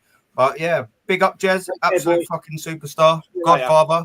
Touchline. You need to bounce as well, my man. Yeah. Shout your thing up. Thank you very much for coming on, man. Manchester United fan. It's always great to have a perspective. I'm double glad that you come on. You're young, but you know your history, and that's why I like it when you come on here, man. That's what I respect about it. Shout your thing out, brother. Big up to the panel, man. Big up to Aaron and that. You know what I'm saying? Big up to all you lot. Touchline Facts on YouTube, man. Check me out for Man United content, really. Do you know what I'm saying? Match reactions and all that stuff, and watch-alongs and stuff like that. I'm trying to do some more live shows. Spamming the chat when it's touched. Stay on, but listen, I'm humble, mate. You know what I'm saying? Yeah. Yeah, I mean, but yeah, big up to everyone, man. Catch me live tomorrow. I'm going live with Rashid. Nice. For United preview. I don't know, on his channel or my channel, whatever. I don't know. So make sure you check that out. But yeah, big up, man. Buzzing, yeah. People, make sure. Touchline Facts. Make sure you go there. He speaks facts. I've been on the channel. He's been on mine. I've been on with other streams of him. He does his thing. If you're a Manchester United fan, we just like a bit of football talk. Or for some reason you're an Arsenal fan and you love Manchester United, fuck you for a start. And two, subscribe to this young man. Give him some love. He's a good lad. But yeah, big up, man. All the best. You're always welcome on here. Always welcome. He's a good lad. Yeah. People, this is what we are saying, yeah? So we've stepped off. I don't want to step away from the Manchester United game. Now, let's just regurgitate a little bit. Anyone needs to bounce, obviously, just put it in the private chat. Let me know. I won't go for too much longer, but we will carry on and continue because I want to talk about the Champions League because it's bloody relevant. Because let's face it, we are through. And I know I regurgitate and I've touched on it a little bit already. But it's because Sam was on and he needed to bounce. So I want to properly get back into it with the Arsenal boys now and Barca as well. Do you know what I mean? Yeah, I love a bit of Barca. Do you know what I mean? That's it. We want to get into the Champions League. Arsenal are going to face someone in Madrid or whatever. First off, whoever wants to talk first. It's a free-for-all now. Whoever wants to say first, who do you think we are going to get? The stage is whoever speaks first. All right. I'll go first because I do watch a lot of Atletico and Real Madrid. And I'll be real, I would take both of them, I already said, over you guys. But I promise you guys, you do not want Real Madrid. I know you guys, I think right when I came, I was backstage, and I heard some people say Atletico is a worse matchup. Trust me, Real Madrid, you might be playing good, but this is what they do. Look at the UCL final, man, against Liverpool. They played horrible. Their Courtois played amazing, and they just got a goal. So I think Real Madrid is who you want to stay away from. I think obviously you'll get through against PSV. I think Atletico, I'm not saying you guys would beat them. I'll still take Atleti. But Atletico sometimes in the big moments, sometimes they don't play good sometimes. You know, it's just against Arsenal, though, I just reckon they have the quality with Griezmann, Sorloth, Julian Alvarez. He's in form, by the way. That guy is absolutely scoring goals. So I don't know, but I want to say real quickly because I seen a comment in your chat that was like, You know, like forget the league. Let's go all out for the UCL. And I'm just saying that, like, this is the problem with Arteta. When you don't win domestic cups year in, year out, right? Now, well, the only competitions left are the UCL and the Premier League. And when you don't win, and those ones are, by the way, they're the hardest to win. So, like, you guys are not winning the Prem, in my opinion. I don't think you guys are winning the UCL. So then now it's Arteta. I don't know how. This is why I was surprised, and I asked you before, how is Arteta's job safe? And you guys said he just signed a contract, and I was confused. I didn't even know that. You know, I was like, £15 million a year, brother. £15 million a year, second highest in world football. Period, for winning one FA Cup with Unai Emery and Wenger's team. Basically, no, that's what I'm saying. Like that doesn't make sense to me, because that means Arsenal are comfortable without winning, and that's not good. That's like actually the worst position to be in. You know what I'm saying? Yeah. It's literally top four, and that's it. Nah, that's top not four good boss. enough, bro. Let's be real. That's all the Cronkies want. It's get Champions League football, and you can stay. Same with Wenger. Nothing's changed. Nah, that's okay. But going back to the Champions League. So you said I think Real Madrid. I think you'll get Real Madrid, because I think Real Madrid will beat Atletico Madrid. Yeah. And I actually agree as well with a comment that Rashid actually put in the channel as well. And he sort of said, we've got a better chance against Madrid. And that's not saying we've got a great chance in general against Madrid. That I think the point that you were getting at, my friend, so don't get misconstrued, is that I don't think we've got no chance, because we will get absolutely schooled. And I think this is the point. And I'll let you land it yourself. We'll get schooled by Simeone, 100%. If we can get schooled 4-0 in a Carabao Cup by fucking Eddie Howe, what do you think is going to happen when Simeone in the Champions League that we've never won is going to do? Yeah, land that point, Rashid, brother. It's... I'm mute, bruv. Yeah. My point was that our kryptonite is a low block and a mid block. So against the team like Atletico Madrid, and you know that they have a better striking force than a lot of the teams that have either drew with us or we lost to, because we usually draw or lose to a mid block, low block. We're rarely losing against teams that play a high line. We probably get the odd draw here and there, but like overall, we struggle against the mid block and the low block. And you know, Atletico Madrid have better kind of like class of players. They got Griezmann, and they, you know what I'm saying? They got Depol, and they got players out there, Carrasco, and a lot of players out there that can actually score those chances that they'll get. Yes, they'll get maybe 3 shots on target, but 2 of them are goals. Do you know what I'm saying? And we'll pass the ball side to side, cross the ball again, cross the ball again, cross the ball again. And then until they'll play us off the park for like 90 minutes, until the 90 minutes are up, you know? You're making a good point. Because let me say this real quick. Because let's just say you guys get Atletico, right? At the Emirates, right? At the Emirates, Simeone, I think the first leg would be at the Emirates. Simeone would just go for a 0-0 or a 1-1. And by the way, he might even get a 1-0 Atletico, because they've scored, I think, 13 matches, last-minute goals. So he's doing these smash and grabs this season like it's back to prime Simeone, this season specifically. So I could see a 1-0 Atletico, and then they'll get the job done at home. So either way, it's rough. That's the thing. But trust me, bro, if you guys get Real Madrid, though, I'm the biggest Arsenal fan in the world, bro. I want Real Madrid out. That's why I like you. I knew I liked you, man. I knew I liked you. I just don't see it happening either. I don't see it happening, but yeah, you know what I'm saying. But just quickly, before the next person shouts, sorry, just quickly, big up Gunnar Russ as well. I'm sure I met you at Dan Potts' live thing. But either way, big up, like and sub. And don't forget as well, like and sub to the stream. And as well, I will make it in the description. I will get the lads' links in there. Don't forget to sub to the boys as well. Sorry to cut everyone. Just wanted to say hello to Russ. Sorry. Big up. The floor. Big up. Gunnar Russ actually made a big he actually made the point about the owners being the problem as well. I just wanted to add that low block and mid block is what, talking about football. I'm not talking about outside the football part. we struggle against the low block and the mid block. Now going to Real Madrid, I just feel like, and I'll land my point here. Real Madrid, our team, yes, they may. You never know with them. They may play a low block, but I'm feeling like Real Madrid will attack us because we'll be parking the bus 90 minutes against them. I know how Arteta functions. I've seen Arteta against big clubs, and I've seen how he functions. Do you know what I'm saying? And maybe we could catch them because on the press, like pressing, we're very good at pressing. To be honest, we've got a great midfield built for pressing. Yes, maybe not the tiki-taka's not there. Maybe you can't create chances, but pressing is not a problem because Declan Rice can press, Odegaard can press, and Partey can press. So that may tip the scale to our favor. But Real Madrid have a better striking force than Atletico Madrid. So that's when the problem would come in, where like if they get 3 chances, best believe they'll score all 3.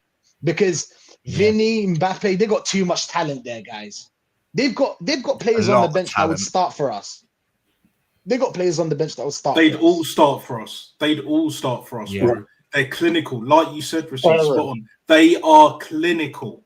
Yeah. All them I say all them chances, but the chances that PSV had when we slapped them 7-1. Yeah, if that's Real Madrid, if that's Atletico, and they Sarabi hit the post, didn't it, or the bar? Either way. If that's Real Madrid, if that's Atletico, they're 1-0 up and they're winning that game, and then they'll go on to win the tie. But because it's PSV, we're already through now, and we did it. Some would say the hard way, but in the end, it wasn't hard at all. Like pause. Basically, the way I see it, right? The way I see all of this panning out, we're already through. I think Real Madrid will edge it because of what you said, Rashid, that they have too much up front. Because Atletico, I don't like this myth, and I don't believe it. I don't watch a lot of Atletico. I'm not saying I do, but from what I've seen, even this season, they're not this stinky team that a lot of these tippity-top gooners say that they are. Can they stink it out? Absolutely. But because of the manager that they have. But they are willing to play when it suits them, when they want to, and when the opportunity is there. Because we will give them at least a few very good opportunities, and they will take 1 or 2, and usually that will be enough. So whether it's Real, whether it's Atletico, either way, we're not going to win. But with Real Madrid, I see what you're saying, Rashid. We could beat their press here and there, but we still got to put our chances away, innit? Whereas when they have the ball, they'll take theirs. Atletico will take their chances, and they play more of a mid-low block. And I reckon Atletico will go for it purely because they know they're the better team. They've got the better manager. Their squad is stacked. Stacked. Compared to ours, it's chalk and cheese, mate. It's absolutely chalk and cheese. Like this is my biggest issue with this football club, right? When you build a winning team, right, you have to have a squad. This donut of a manager, Lego head, thinks he can win the Premier League and the Champions League with just a starting 11. And then, if there's a few injuries here and there, the squad can fill in and do enough. Do you know what I'm saying? The problem, bare minimum FC. I hear you. Yeah. The problem is, though, as well, just quickly, then I'll let you land, Lawrence. Just quickly as well, the starting 11 ain't good enough. It nearly-ish was good enough to some extent over the last season at some stages, but we've seen Odegaard fall off a cliff. Oh, he's still fucking going. Oh, here he is. He's still falling. Same with Martinelli. They're still going. Salah, we've got all these players that we thought, we'll give them a good bit of money after one half decent season, and they just haven't delivered. And it's not just they haven't delivered. Odegaard's had a little injury, but none of the two have really had, a massive, in the last 2 years, a massive, whoa, fuck, that's a big injury. They've just been shit.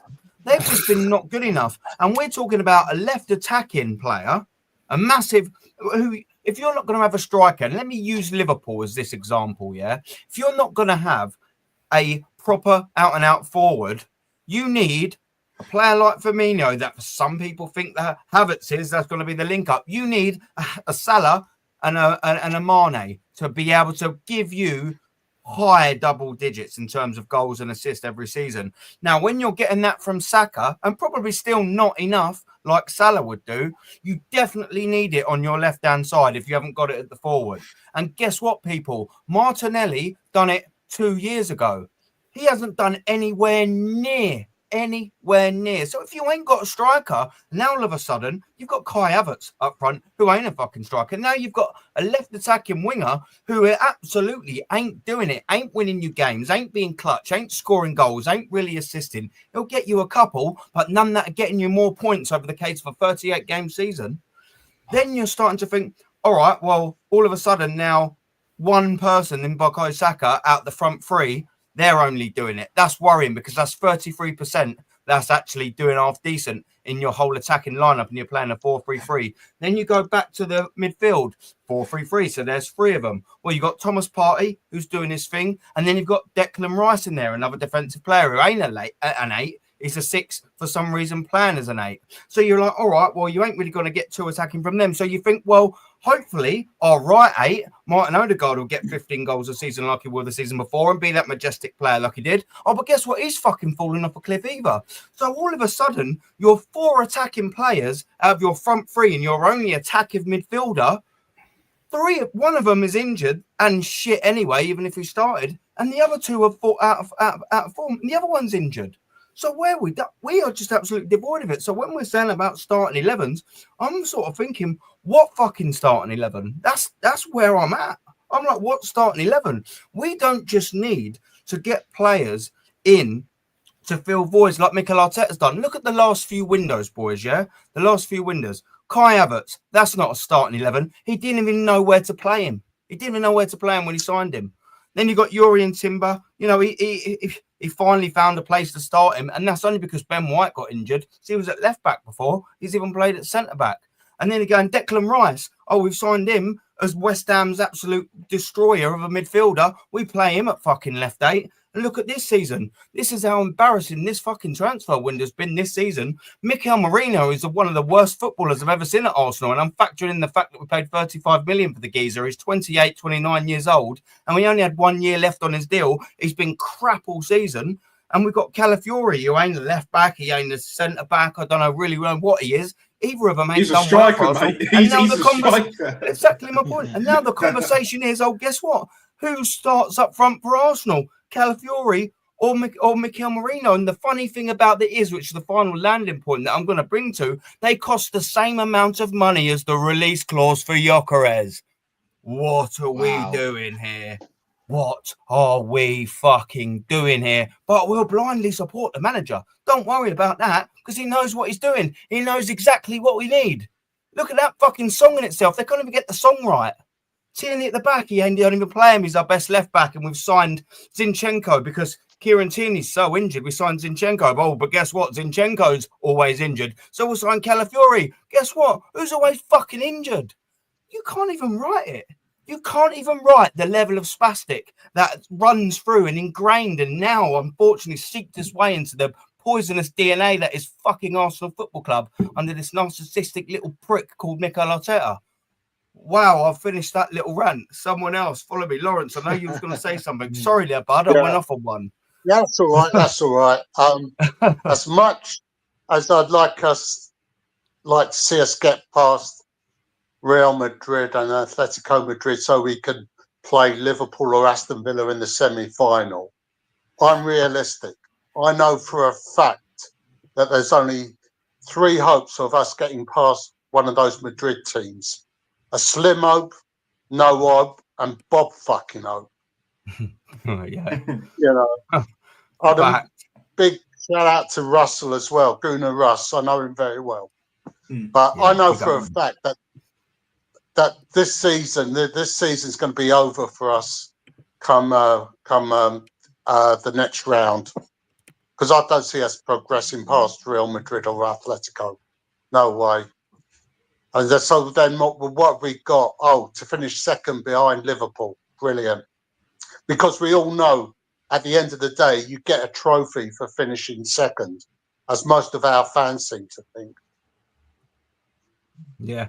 mate, to add to that point as well, just quickly before someone else comes in, because I don't want to take up all of it. But do you know what annoys me about this year? We finished second this season. We are the first team to ever finish second in a row 3 times. And I said this on a League Gunners emergency stream with me and him. Guess what? In 1999, 2000, and 2001, for a start, Arsenal don't really care about them 3 years. Guess why? We didn't win fuck all. We had a Jimmy Floyd Hasselbank dagger in 1999 at Ellen Road a couple of games before the end of the season.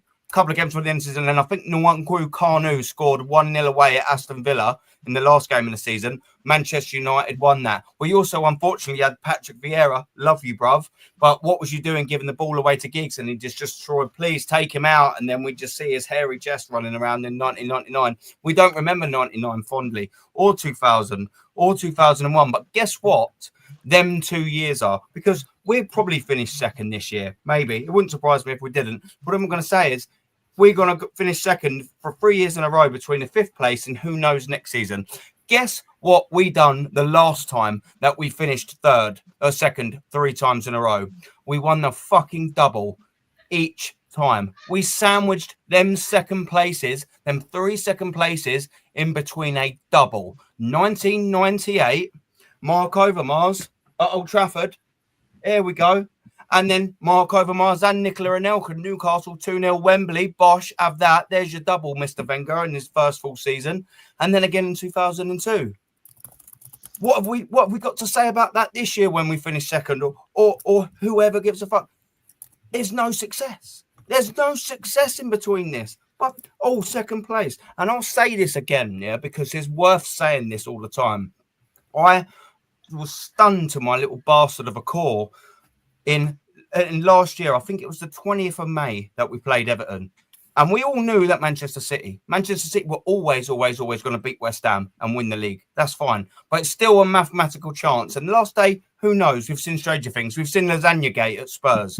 You know what I mean? And at Wigan, when we played Wigan on the final day of Highbury. We've seen strange things happen in the last day of the season. But when that whistle went, and I knew for an absolute fact that Arsenal will not be Premier League champions last year because Manchester United won, guess what I done? I sat like that because I'd realised that we'd absolutely 150% lost that game. Guess what everyone else pretty much in the Emirates were doing? Jumping around, going absolutely mad. What are we doing here? 2nd place is the trophy then. I looked around and I'll stop being pissed off the fact that we hadn't won the league that year. Do you know why I stopped thinking about how we didn't win the league that year? Because I was disgusted at the vast majority of the fans in the Emirates Stadium, looking at them thinking, what are you all celebrating for, you fucking losers? What are you all celebrating for? And this is the problem that we've got. Too many fucking losers in this fan base, boys. It was the same when Wenger had his last game at the Emirates against Burnley when we beat them 5-0, and we had that fucking pantomime at the end of Mercy Arson, and the club leaving t-shirts with Mercy Arson on every seat. Same fucking thing.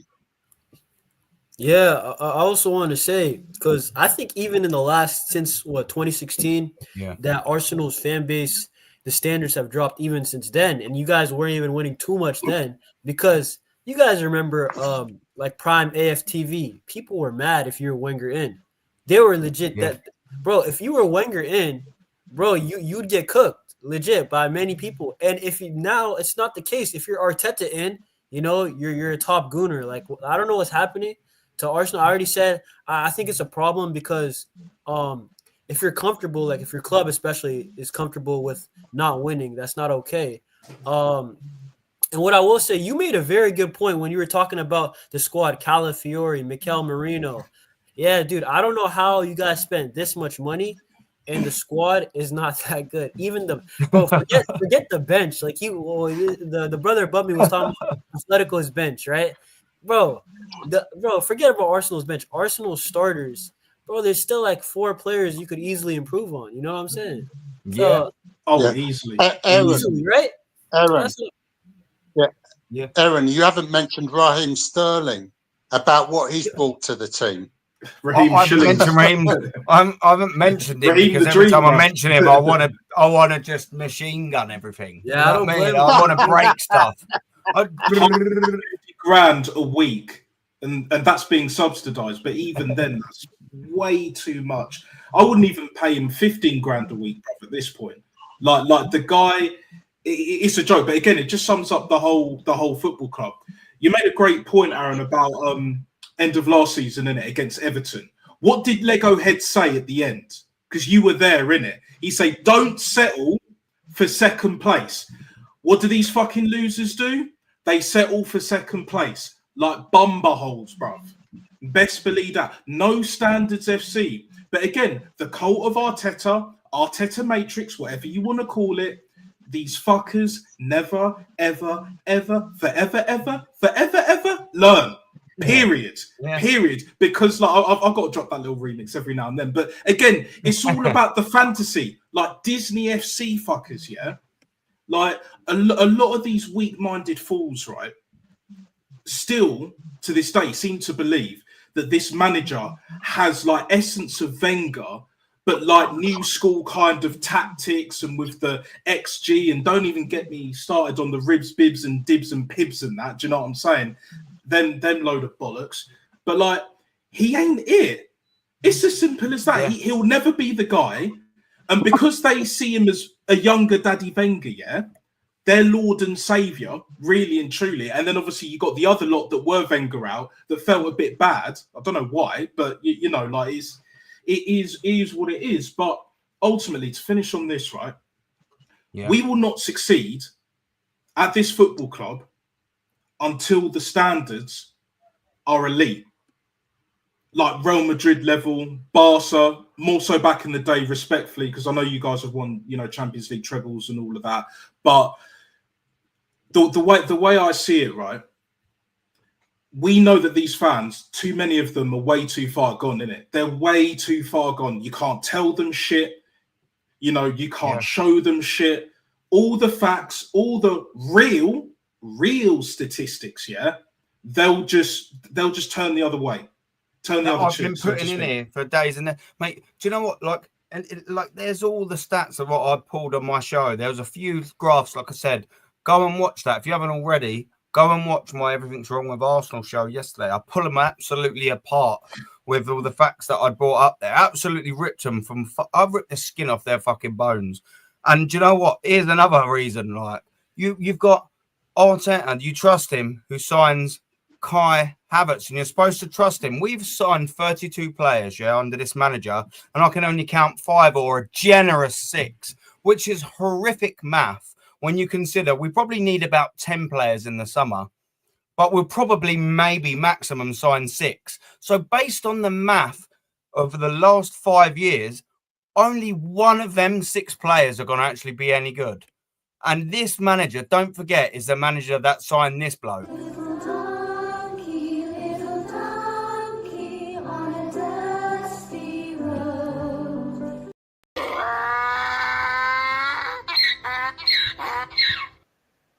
How can you trust a bloke who spends 65 million on that? How can you do it? I don't know. Genuinely, that's very concerning. I'm not gonna lie, because the talent ID for a coach, when, let's be real, Arteta's running this club. Let's be real. He has more say than anybody else on the board. I think Edu left, and I heard might have been a falling out. But the thing is this, bro. I seen one comment also say that Xavi, who's our manager at Barca, he won the title, right?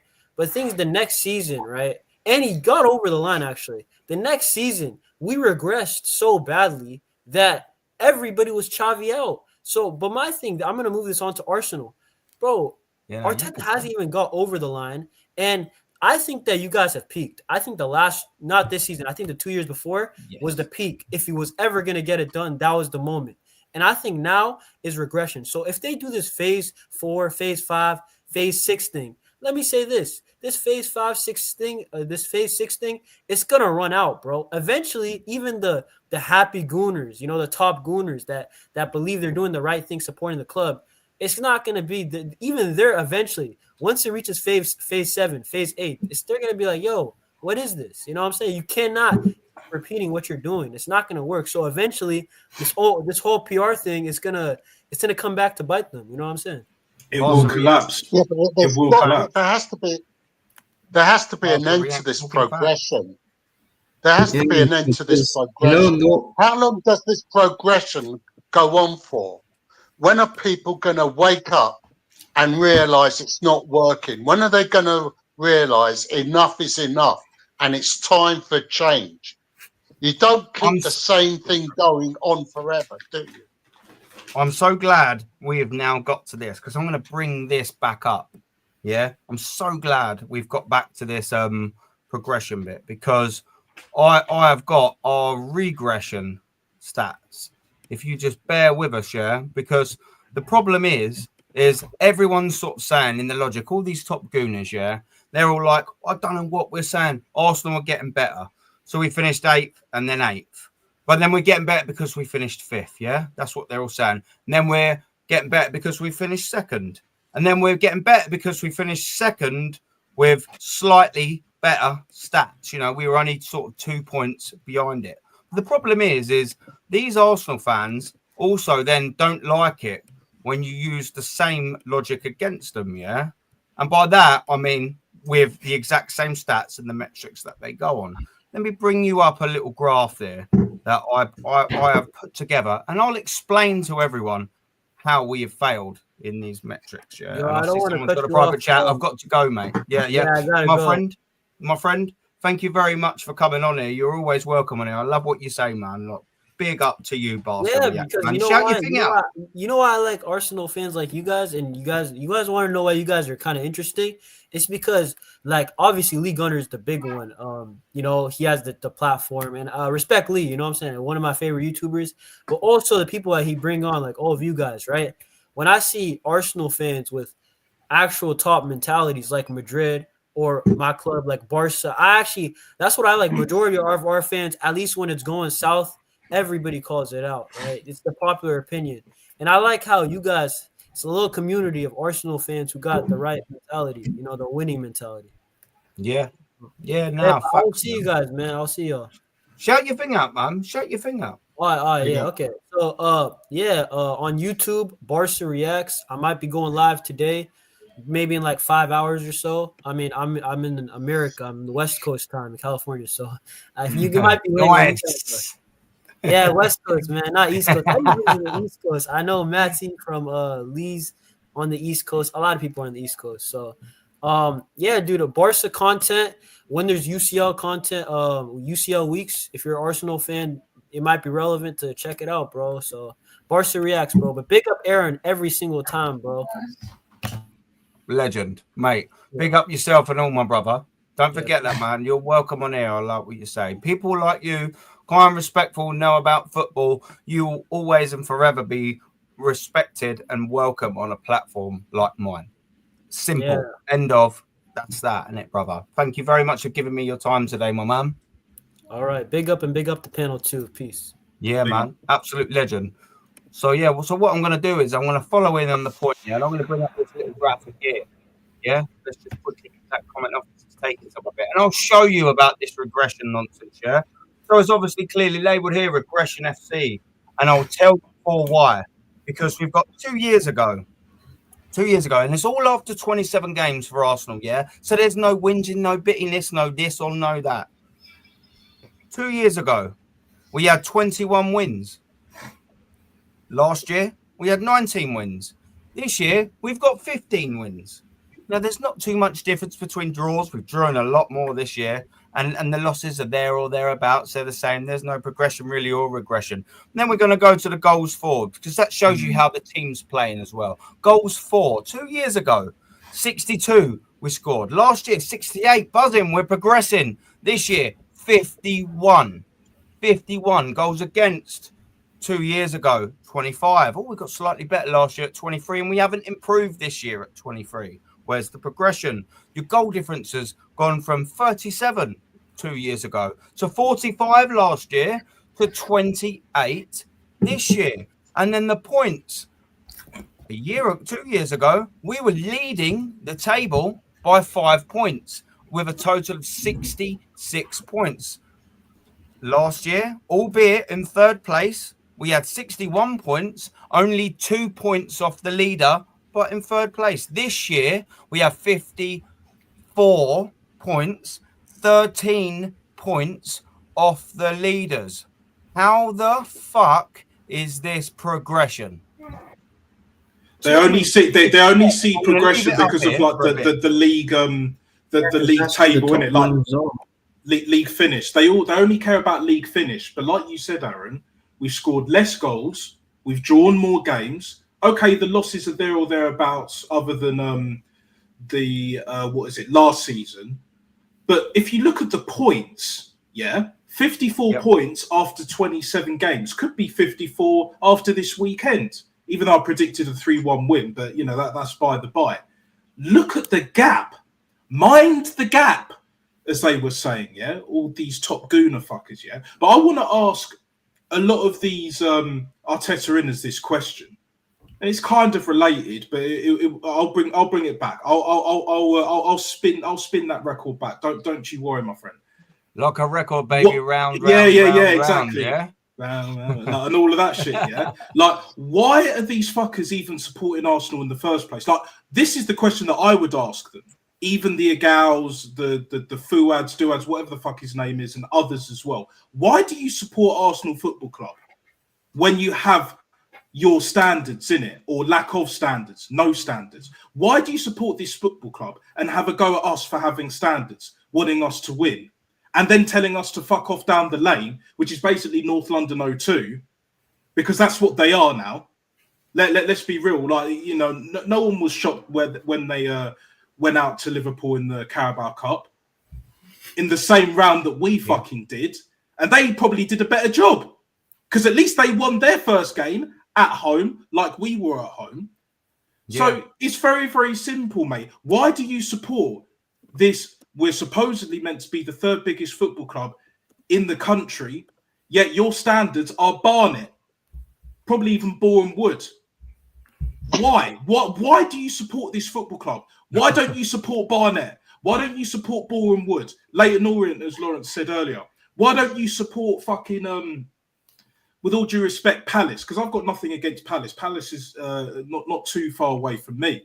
But, like, why don't you support them clubs that aren't expected to win shit?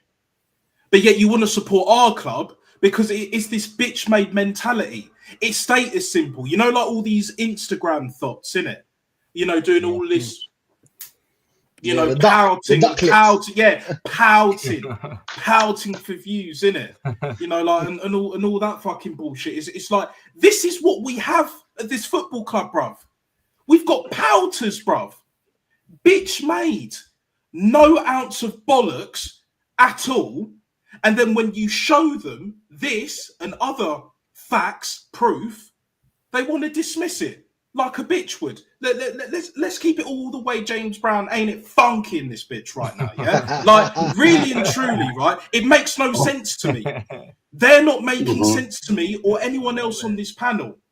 And let's be real.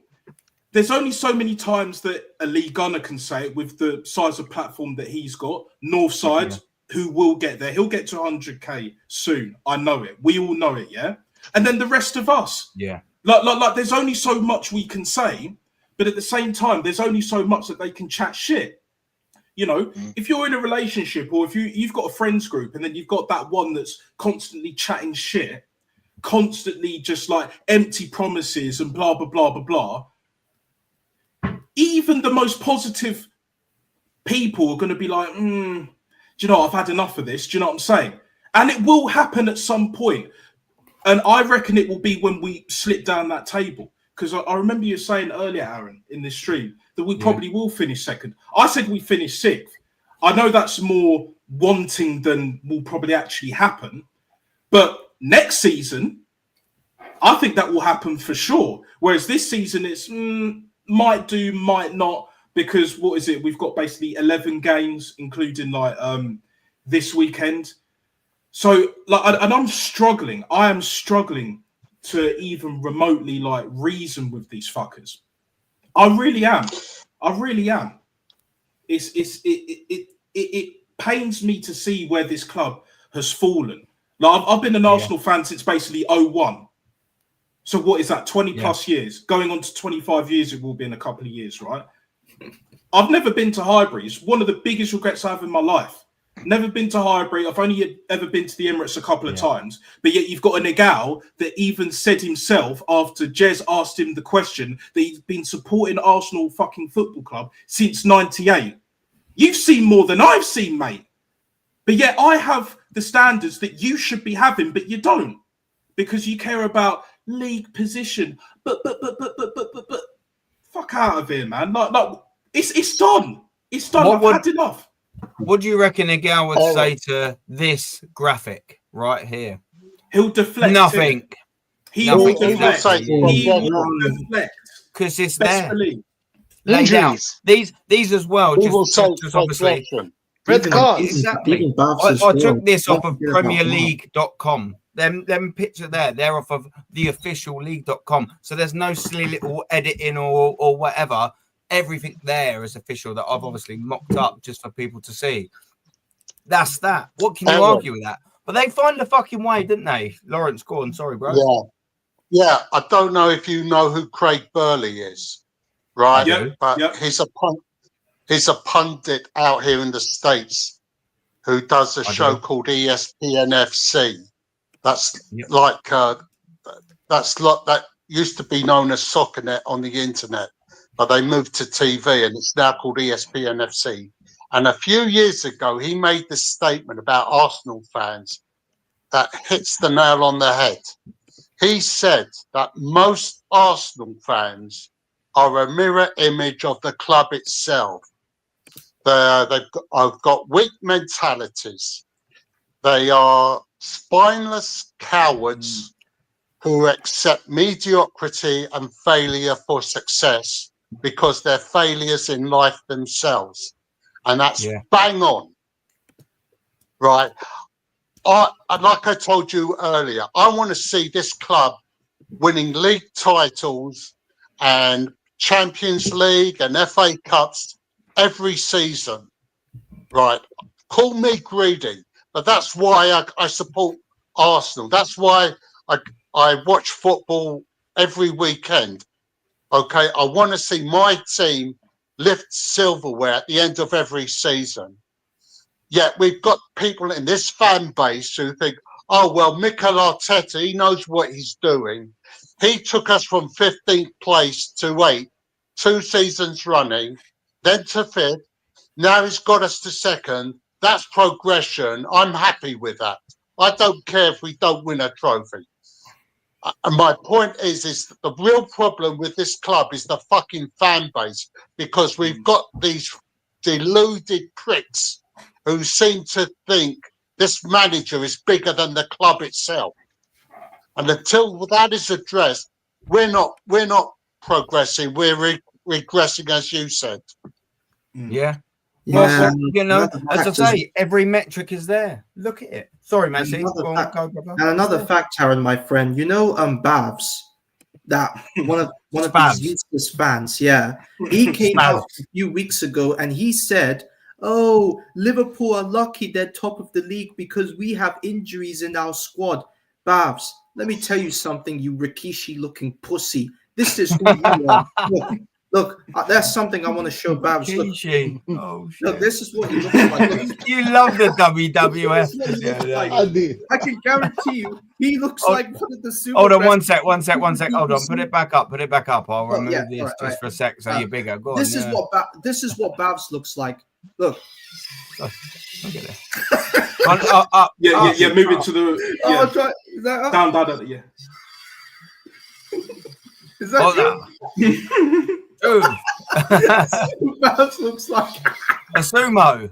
It's very sumo Bav-esque. Yeah, because I'll give you that. Like, he has no, like, the thing is with me, the reason I'm calling him out is because the fact of the matter is that he came out and said Liverpool are lucky that they are top of the league and we have injuries. And Babs is another one of these fraudulent fans that don't care about this football club, but care about the fact that Mikel Arteta is making progress. The fact that he said that if Arsenal reach the Champions League final, Kai Havertz will be the solution if we win the Champions League final, because he was talking about the fact that Kai Havertz won the Champions League with Chelsea, and he's imagining that if we go to the final and if we win the Champions League, Kai Havertz will score for us. So, Babs, I don't know where you get all these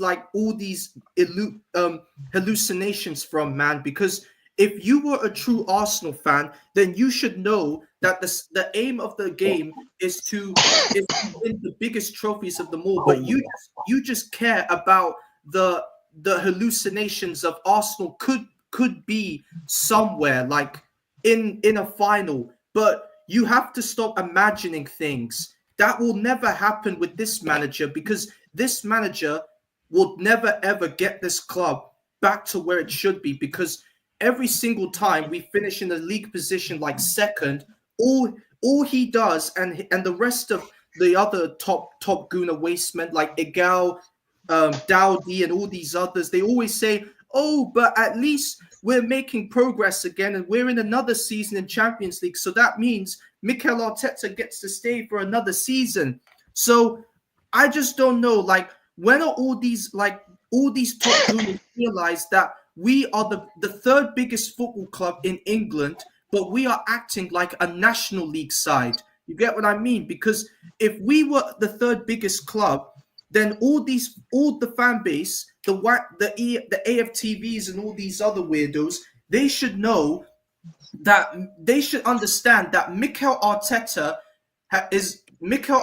was only employed because Arsenal were trying to get Champions League football again, because Unai Emery couldn't do it, and they think that Mikel Arteta has done it. So he's got them to the Champions League final. But ever since then, ever since we keep bottling every single cup, all you fan base said, oh, but it don't matter. We can focus on this league. We can focus on this league and all this bullshit that you peddle out with. Well, let me tell you something. I can guarantee you we will end this season again with no trophies. And what are you fan base frauds are going to say? You're going to say, oh, but nobody expected it. Heads up, onto next season then. It's just, it will never ever change, Aaron. It will never ever be the same, because I really miss the olden days when Arsenal were in Highbury, winning Premier League trophies, celebrating at White Hart Lane. Those were the best moments. But ever since then, all Arsenal have done, they have tarnished that legacy, and they have made it a mediocrity since moving to the Emirates Stadium. And it will never change unless this fan base grows a pair of balls and demands success at this football club. And the only thing now is to start like rebuilding the whole structure from top to bottom. Arteta needs to go. Tim Lewis and Richard Garlick need to go. Like, I don't know what these two morons do at this football club apart from sit down in their offices and rewarding contracts like Maisie. Yeah. As well, like what Gunnar Ross is saying. These owners are worse since 1930. Yeah. Herbert Chapman must be turning in his grave. Yeah. Herbert Chapman must be turning in his grave. Yeah, George Graham. Gunnar Ross knows what he's fucking talking about. All these people in their graves turning on all these people resting will be turning, because they do not recognize this football club, because they don't see the shadow of the football club that it once was since I grew up supporting this football club. Because Herbert Chapman and George Graham ain't gonna like this, because if they were here right now, they would absolutely be livid. They will say, where's my football club? I want my old Arsenal back, and all this. And Thierry Henry as well, because he came out and said the basic thing. He said, just because Arsenal won 7-0 don't mean they're going to win a trophy. And Thierry Henry was back on, because he knows that Arsenal ain't going to win a trophy with Arteta. So all you fan base that want to say all these mean and horrible stuff about Henry, hang your heads in shame. Henry will always be the king of Arsenal Football Club. Always. Yeah, I don't understand like these fucking like top fuckers. Yeah, like they're meant to be the positive ones, but they're they're the ones that are filled with the most hatred. I mean, the fact that they're even insinuating, and some of them are saying like, you know, TT shouldn't have it, like should have his statue taken down. They're having a go at him. Is an absolute fucking disgrace. Like, this guy's not only our top scorer, but one of our greatest ever players to play for our club. Period. And there have been plenty. You know, you got the Liam Brady's before even my time, Rocky Rocastle. Yeah. You know, like even Limpar you could put there or thereabouts. Do you know what I'm saying? Paul Merson and that. Tony Adams, of course, our fucking proper captain, bro. Yeah. And this is the thing. These guys are clout chasers. They ain't real Arsenal fans. They're clout chasers. That's the bottom line. They are clout chasers. They will do anything and everything they can to prop themselves up, prop up this manager because it's their Lord and Savior. They worship this man, this puny little insignificant man who's got a lot of dough. They worship him. This ain't just like some fetish thing and all of that. They worship him like fucking Jesus. I swear down, bro. Yeah, but Henry is the one. He's the Hercules of Arsenal because because Henry is their Messiah. They think it's a Messiah. This club is, I hate to say it, is such a joke at the moment that you couldn't get this script in a Carry On movie. I don't know if you remember the Carry On. I know exactly. I remember the Carry Ons. Because sometimes I feel like I'm going to wake up and I'm going to see Sid James coming out of the ballroom. This club is so fucked up.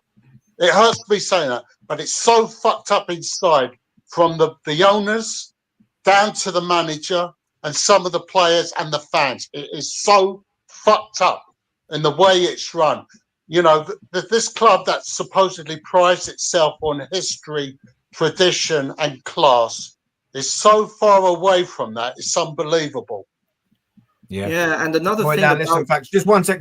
Sorry, Macy. Just before you go, Rashid does need to shoot. Sorry, so hold your thought there, Macy. We will come back to you. My brother Rashid needs to shoot. Again, thank you very much for coming on, Rashid. You know how it is, bruv. That's how we fucking do, my friend. I think I'm on you. Every time. Big up to every and each and one of you, everybody in the chat. All the community, really. Big up to the community, man. I knew that Macy was gonna talk about Richard Garlic Egg. It was inevitable. It was bound to happen. It was bound to happen. But yeah, I would love to stay in chat. You know how it is. But yeah, I got to shoot. Got a little show to do now with Lee. So yeah, when you guys are done with Aaron, just come shoot over to Lee, and we're gonna talk about redirect. I don't know how to redirect to things. I ain't got a clue. I'm shit. People told me that you need 1K. Then I definitely can't do it. There you go. Yeah, I know. Neither can I. But that's we what will do it soon. I don't know. Yeah, 100%. 100%. But yeah, brother. Big up, man. I got to shoot. Yeah. Love. I love having you. Thanks for having me on. Sweet, bruv. Bye, mate. Mate. Always respect. Yeah, sorry. We'll wrap up in 10-15 minutes. Yeah. We'll still keep going. You know, you was making a really good point. Goes on. The show goes on. Mason, you was making a really good point. We're 2 hours and 18 in, so just big up and respect for the people that are still here. Don't forget, like and a sub and all of that. Love for all the kids that come in. Macy, come on, mum. There was another thing I forgot to say, that this football club also likes to go out and get, every summer they always go out and get a player from Chelsea and looking to turn them into the next big thing at this football club. And look at all the players at Chelsea that we've bought over the years.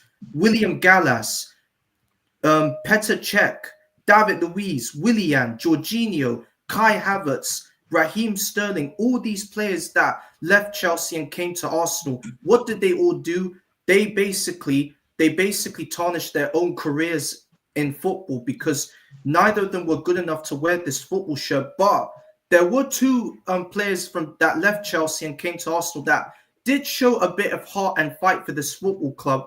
And them two were William Gallas and David Luiz. Because the reason I'm saying David Luiz, even though I'm not going to say like he's the best of all the Chelsea players that we bought, but at least he showed a bit of heart in our defense, even though he made a lot of mistakes for us since coming to Arsenal. At the FA Cup against Man City, he kept City quiet the whole game, 2-0, and all the way to the final, and he was outstanding. And the absolute disgrace for what this manager did, he absolutely like threw David Luiz out of the squad and sent him back to Brazil to play for Flamengo. I mean, David Luiz should have been given another chance, because you can see how much he wants to play for this football club.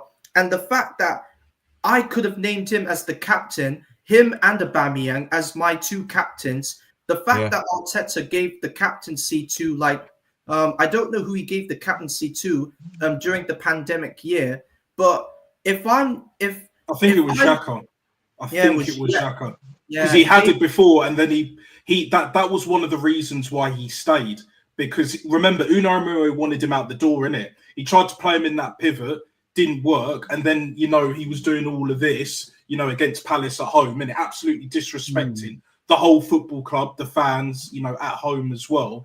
And then Arteta, he's the only player, by the way, that Arteta's probably put an arm around his shoulder, because he doesn't do that for anyone else. He's the only player. He's literally the only player, and in turn got the captaincy. And then he decided to fuck off to Leverkusen and, won a couple of trophies. It just so happens that if you leave Arsenal Football Club, you win trophies. Coincidence? I think not. Yeah, David Luiz did the same. He left Arsenal and he won trophies at Flamengo. So big up to him. And he's still balling at 38 years old. So David Luiz is still looking like he is still in the prime shape of his life. Aubameyang is balling out goals in Saudi Arabia, so big up to him from going there, and he's on fine form there in Saudi. So you're right, Natster. Every single time a player of us leaves our football club and goes on to play for another club, they achieve something. Like you said with Granit Xhaka, his time at Arsenal was going to come to an end. He played for Bayer Leverkusen, and look what happened. The team were unbeaten, and they won the Bundesliga title for the very first time in the club's history, all thanks to him and Xabi Alonso. So big up to Xhaka. Torreira, another one. Winning trophies. He's winning trophies at Galatasaray. Can you imagine that? Torreira should have been given another chance at this football club. But the fact that this manager disrespected him by keeping Mohamed Elneny in the squad and not giving Torreira another chance, that was the disgusting move by our manager to keep Mohamed Elneny in the team and send Lucas Torreira out of the football club. That was the worst of the worst. So I really miss Lucas Torreira. Like him and Guendouzi in that midfield role, that was the best. Like them two together, they really made a difference in that midfield role. So I really wish they come back to Arsenal. Guendouzi especially, we should never have let him go. He was really good. He was proper. Yeah, him and Torreira. But again, he's got an attitude problem. Yeah, I think it was his attitude that pissed the club off when he got into that confrontation with I can't remember the player. It was against Brighton. After the game against Brighton, when Brighton won 2-1, after the match, Guendouzi just went straight up to Mopé and engaged him in a confrontation. And I think he grabbed him by the throat or something. And I think that's how he sort of went off. Yeah. He gloated about how much money he was making. Yeah, naughty bastard. Right, we've got a new guest as well. Arteta Hate. Yeah. I mean, I'm liking the name already. And the background picture as well. The background. Yeah. Elite. Elite. You're off to a good start and you haven't even opened your mouth yet, man. There you go. You're off to a great start. Yeah. My advice is yours. Listen, my advice is this. Look, trust the process, okay? We're now in phase 5. We're about to go into phase 6. Listen, next season, phase 6 is when win will give birth to puppies. So we'll have the training. There'll be a whole bunch of puppies.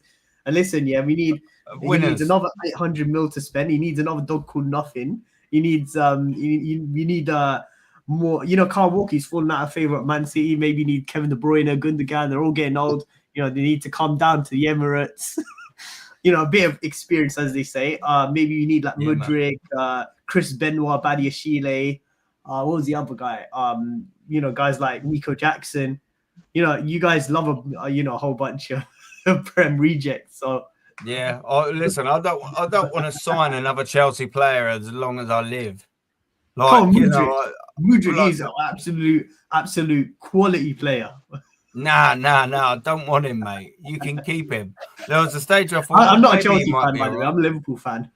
Yeah, no, you're good. Yeah, no, you're good. But mate, listen, well, as a Liverpool fan, I mean, you must be double happy. I mean, look, I will never, I'm not going to discredit the Liverpool thing. You've been great this season. I mean, you've got you've got a few match winners, but you've got one specific match winner that is just having a really good season. Not on Thierry Henry levels, like I'm hearing it. That's madness. But it's enough to win you a Premier League title this year. You must be buzzing, 13 points clear. And I don't know what you are like, sort of the hatreds, or whether you've got respect for sort of the Arsenal fan base, whether you see it as a big rival. You shouldn't do, because we're nowhere near your level. For me, it's like, you must be coasting, must be buzzing. I don't mind Arsenal. Of all the London clubs, I don't mind Arsenal. It's just that kind of, the fan base, they get a bit on the high horses and stuff. Oh, too many of them. But if there was one team that I would want to win the league other than ourselves, would probably be like Arsenal or something. Let's be real. Yeah. Oh man, it's no good. Listen, man, it's frustrating. Yeah, like we were sort of like there. Well, I was of course definitely there, and I've spoken about the last game of the season, so I'm not going to sort of hash it. But this season, prior to the summer transfer window, I will say that prior to the summer transfer window, that's imperative. What I'm going to say next. I thought, do you know what? This has to be our time, really, doesn't it? And I always knew, and I know the rest of my panel knows. I know the panel that was on before. I know the people in the chat know exactly what I'm going to say, because it's going to be very fucking factual, my friends. Is that this was an extremely pivotal transfer window for Arsenal. There's no ifs or buts about it in absolute any way, shape, or form. And we shit the bed and left skids on the way out of it.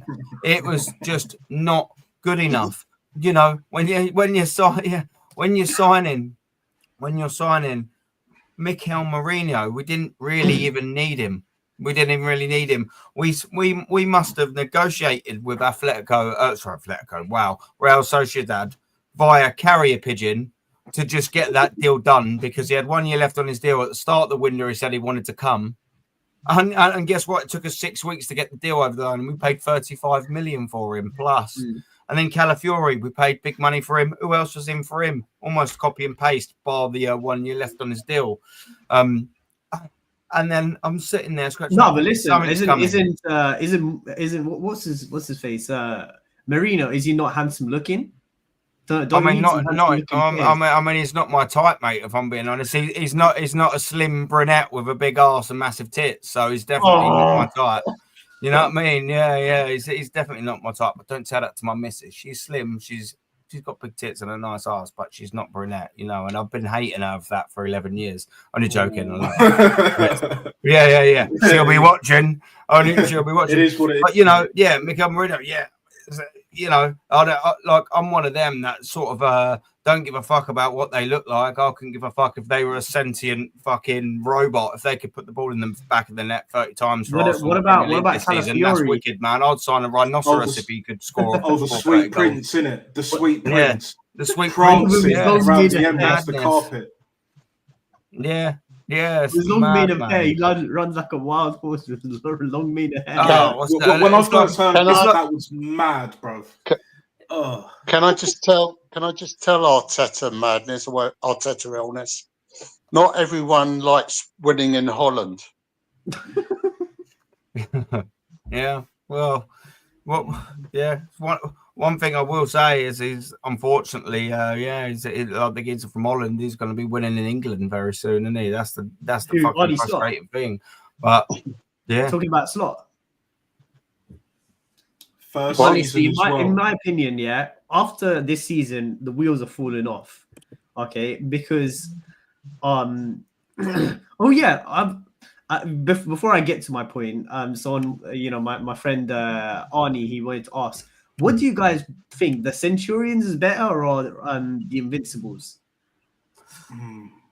Yeah, I mean, I'll go first. I mean, I I'm gonna say the Invincibles, you know, because I mean, to be fair, I mean it's an unbelievable thing to go through a calendar. I'm not saying that getting 100 points isn't unbelievable, but to not lose, that's a phenomenal feat. It's unbelievable. And I'm buzzing with it, but I was buzzing with it in 2004, and then in 2005 because we were invincible in that season, and that's sort of it for me. You know, I see someone in the chat there just put, "Oh, it's yours gold." Obviously, having a little joke. I can't think who it was. Yeah, the point is I never use that. Arnie, I think it's Arnie, isn't it? Yeah, I never really used that because you know what I mean. Like, yeah, it was phenomenal, but I don't like using it in modern day sort of baiting. Yeah, you know, if you have to in bins like this, I'll maybe go to them dirty grounds. But the point I always sort of like to say is you know, that was fucking 21 years ago, man. Yeah, that's what I'm saying. You haven't won a league since. Yeah. But again, it's just the caliber of players. Like the Centurions were great. Don't get me wrong, 100 points. Yeah, but the league was trash. I hear that. I don't think we'll ever see really and truly 100 points again. Like, and definitely not for a long time. But the caliber of players in 04 compared to 2018, 19 you had prime is night and day, bruv. It's night and day. Sergio Aguero rate, David Silva, one of the best Premier League players ever, and all of that. Obviously, KDB's class, you know, for all intensive purposes, but then none of them are Vieira. None of them are TT. No, that's the thing. None of them are Perez, Ashley Cole, Sol Campbell, Lehman. When you're up against Jose, and I think you was up against Jose Prime. No, that was before. No, Jose came after. Jose came a year after. It was Ranieri. Ranieri's Chelsea was on the way up, and they finished second. So they were very good, but for the longest, Chelsea were a cup team. They couldn't get over the line. But they had like Jimmy Floyd Hasselbank for me is one of my favourite players, period, in the Premier League. Yeah, but like Jimmy Floyd was that Ellen Road in Jimmy Floyd, Jimmy Floyd bastard. Hasselbank, like as a striker, them type of play. Look, I know the history. I know Ellen Road and obviously Chelsea as well. But like as a player, mate, look, let's be real, man. As a player, Jimmy Floyd Hasselbank was cold. He was cold. Like obviously, we had the car news, the World Tours, and obviously TT, and then obviously Dennis the Menace, probably the best we've ever seen in the Premier League, and probably will ever see. Like Dennis Bergkamp, maestro. That's a proper number 10. Proper number 10. None of this Wodegaard bollocks. Proper number 10. Best first touch probably I've ever seen, maybe other than Zidane. You could argue Leo Messi as well. And then the pass, the vision, like he had it all, mate. And he was nasty as well. Could put the boot in. When have you seen Martin Odegaard put the boot in? Ever? Okay, now let me ask you this. When have you ever seen Dennis Bergkamp blowing his nose and wiping the snot in his hair? No. You don't get that from Bergkamp. Patrick Vieira was another one. A proper midfielder. Yeah, he looked like the prime version of Dwayne Johnson with his bulky strength and power. Yeah, and I like Patrick Vieira. He was a proper midfielder. He's better than Xhaka, and he's better than I'm not going to be disrespectful, but I think he's prime better than Declan Rice. Declan Rice is learning. Easy. Paddy Vieira is just miles level of Declan he's better than Rice. Thomas Partey. He's better than all of our midfielders combined. Yeah, all better. Can I just quickly before we move on? Just sorry, Lawrence, very quickly. Aaron, you're my namesake, my friend, and you spell it the correct way. I was named after Elvis Presley, Aaron. That's the right way to call him. Call him Arnie. What I will say, my friend, is so from that logic, and he's talking about the Invincible season, obviously. Would you take 38 draws then? No, and Arsenal wouldn't. The Invincible season wouldn't be a thing if we didn't. Guess what? Win the Premier League. That's the whole idea of it, my friend. So I know what angle you're coming at and everything like that, but there's a difference. Them 28, 26 wins and then them 12 draws that you're sort of half getting at, they was enough to win us a Premier League title. And that's what all that matters, mainly most of it, is that whilst they got it gold, wicked, I don't really buy 100% of that logic. But my friend, if you want to know what angle I come from is, we was Premier League champions that year, my friend. That's all that fucking matters. We just happened to be invincible, and that's a fantastic season. Yeah, whereas the Centurions, that league was rubbish. Rubbish league. Can They I just walked it. can I just mention someone? Okay. As you know, I've been following this club longer than anyone. Okay.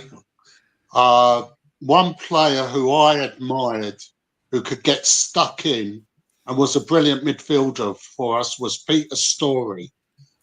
I mean, I'd love to see a prime Peter Storey today playing in the Premier League, because he would be. I mean, he made Vieira look like an angel. You know, I don't know if you have an opportunity to go back onto YouTube and look at some of the 1971 double side, but he was a real hard man. You know, he's someone you wouldn't want to meet in a dark alley late at night. He got stuck in good and proper. Yeah, and, so the same we era of like Frank McClintock and or was it Bob Wilson? If we had Peter Storey in his prime playing for this team today, he would put the shit up half of them. He would get in their faces and tell them to pull their socks up. Yeah, no, facts. Yeah, Normski's got back. Yeah, double winner in 71. Yeah, only Division 1. I'm not going to argue with Normski on them facts. Do you know what I mean? He knows his shit, man. And hopefully your Kent weekend away is going well for you, my friend. Oh yeah. Hopefully you're having a good time, my friend. Love a bit of Normski, man. He's anyway, good now stuff. for me, I feel like after this season the wheels are falling off, and I thought this would be the season where our wheels will fall off. I mean, you know when last season when we bottled the Prem in the Europa League, yeah, remember that? Yeah. You know, our chairman had the gall to come out. You know, Tom Werner, our chairman, he had the gall to come out saying that he wanted Prem games to be played in like LA, New York, Rio, Riyadh in Saudi Arabia, Tokyo, like all of these, big cities. Yeah, can you imagine that? Like, where is the shame? Can you imagine if, let's say, Real Madrid bottled La Liga and the Champions League, and what was it? And Perez comes out saying that kind of nonsense after they bottled the La Liga and Champions League. the fans are burning the stadium to the ground. When I saw that, I was fuming. And then on top of that, Martin Zubimendi rejects us, and all we do is bring in some goalkeeper we sent back to Valencia on loan, and Chiesa, who's hardly even played any games for us. And then in January we did nothing as well. And people will tell me, "Oh, this is a good transfer window." I can't even name me a single player from the transfer window that that is playing on the pitch for us and that actually made an impact. Because Chiesa is pretty much a bench player, and that's what he's going to be. That's what you signed, and all, wasn't it? Huh? But that just that's the only player you signed, and that just goes to the point. That just goes to show some of the people are like that I've heard have said, yeah, but you know who you're going to get after Arteta or whatever, this or that. You know, Klopp was significantly more instrumental than to Liverpool's success, and Arteta was to the no success we had. And you're going to win the league straight after with no signings, basically. With basically no signings. So that's just a proof to Arsenal fans. But Arteta, he inherited a mess. And he put us back in a mess and all. Just quickly as well, on a private message, we've got Lawrence needs to bounce. Thank you very much for giving me your time, Lawrence, man. Big up, brother. Big up, Lawrence. Thanks for having me on, Aaron. Nice to meet all of you. Likewise. Yeah. All the best. Nice to meet you. Yeah. Hopefully you'll be back on soon, man. This is a regular thing on my Fridays, so the link's there. Unless there's if you give me your contact details on private or something, then you could let me know. Yeah, I'll be down sometime. My Twitter, I don't know if you can see it, my Twitter account is that's spelt what the number 1 CE. Write it in the private. Write it in the private. I will. Yeah, same with you, Aaron. Have if a you good give me weekend, contact detail, then we can chat out once the stream is done. And I've got as soon as the stream's gone, I've got to shoot because I've got to deal with some wifey stuff. Do you know? If you kind of You kind of get my drift. Do you know what I mean? Yeah. Sexy time. Yeah. I'll be in contact. Okay, that's three. One legend leaves, and another one joins. Wait, and we're talking about wifey stuff, yeah. This geezer down here, you want the trouble, didn't you? You fucking want to get in trouble, didn't you? I just said, Thank you very much for jumping on for a start, you naughty boy. naughty boy.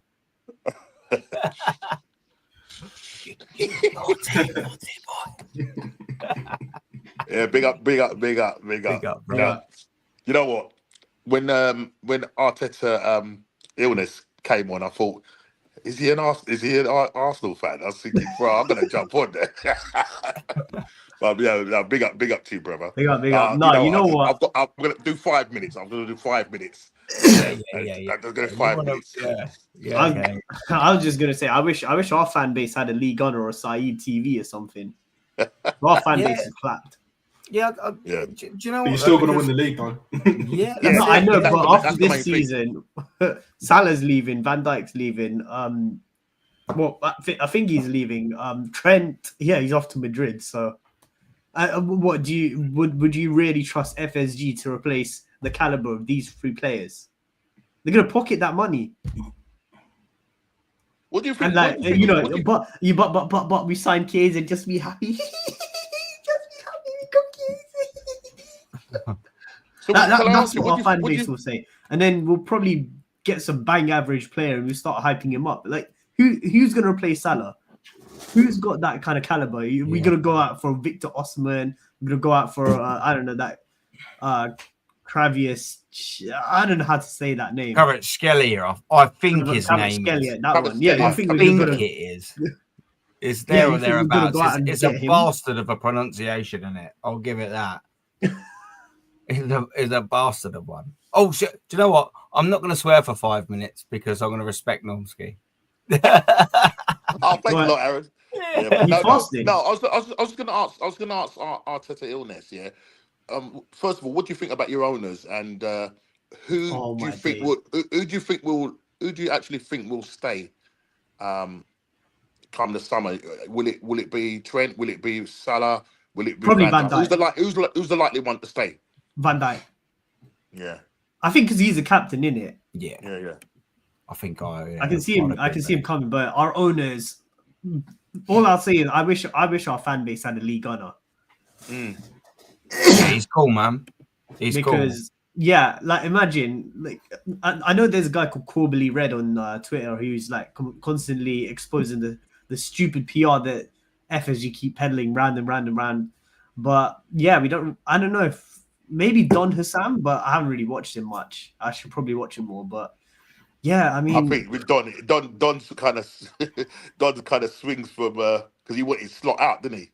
Yeah, before Slot even came there, he wanted him out, didn't he? Actually, you know who I really wanted to get? Hansi Flick video on that to replace Klopp, because obviously they're both German. They'd have a similar play style. Yeah, but I'll be happy. I mean, with Slot, we're winning the league. I was like, when we got Slot, I was like, okay, I'll give him 2 years, win me something, and if you don't win me something in 2 years, sack. Yeah. But if he's winning us the Premier League, I'll take it all day. The problem is they're going to set him up for failure, and then he's going to end up becoming the villain. Like, obviously Klopp left at the right time because he knew that FSG weren't going to do nothing. He must have gone sick from that. You don't see Pep saying, he's running out of energy. Do you? Yeah. They're always leaving him shortchanged. I can't stand FSG. And you could win 2 trophies this year. Like you got the League Cup final, and then obviously the league is done. So in his first season, he could win 2 trophies. But yet our fan base is still making excuses. Yeah, I'm trying not to swear. I won't swear. Yeah. Listen. What phase? It's a joke. Yeah, exactly. Does he have a dog called Win? No one else has a dog called Win, man. That's our thing. We're the only most perfect. No, you need another pet. Everyone's got a mascot. We're the only one that's got fucking pet. And we've got the only thing we can't do. Get another dog called Nothing, and then them two, you know, they'll give birth to puppies. Oh man, win nothing puppies. It's madness, man. You can call them win nothing 1, win nothing 2, win nothing 3. For all the seasons he's been here.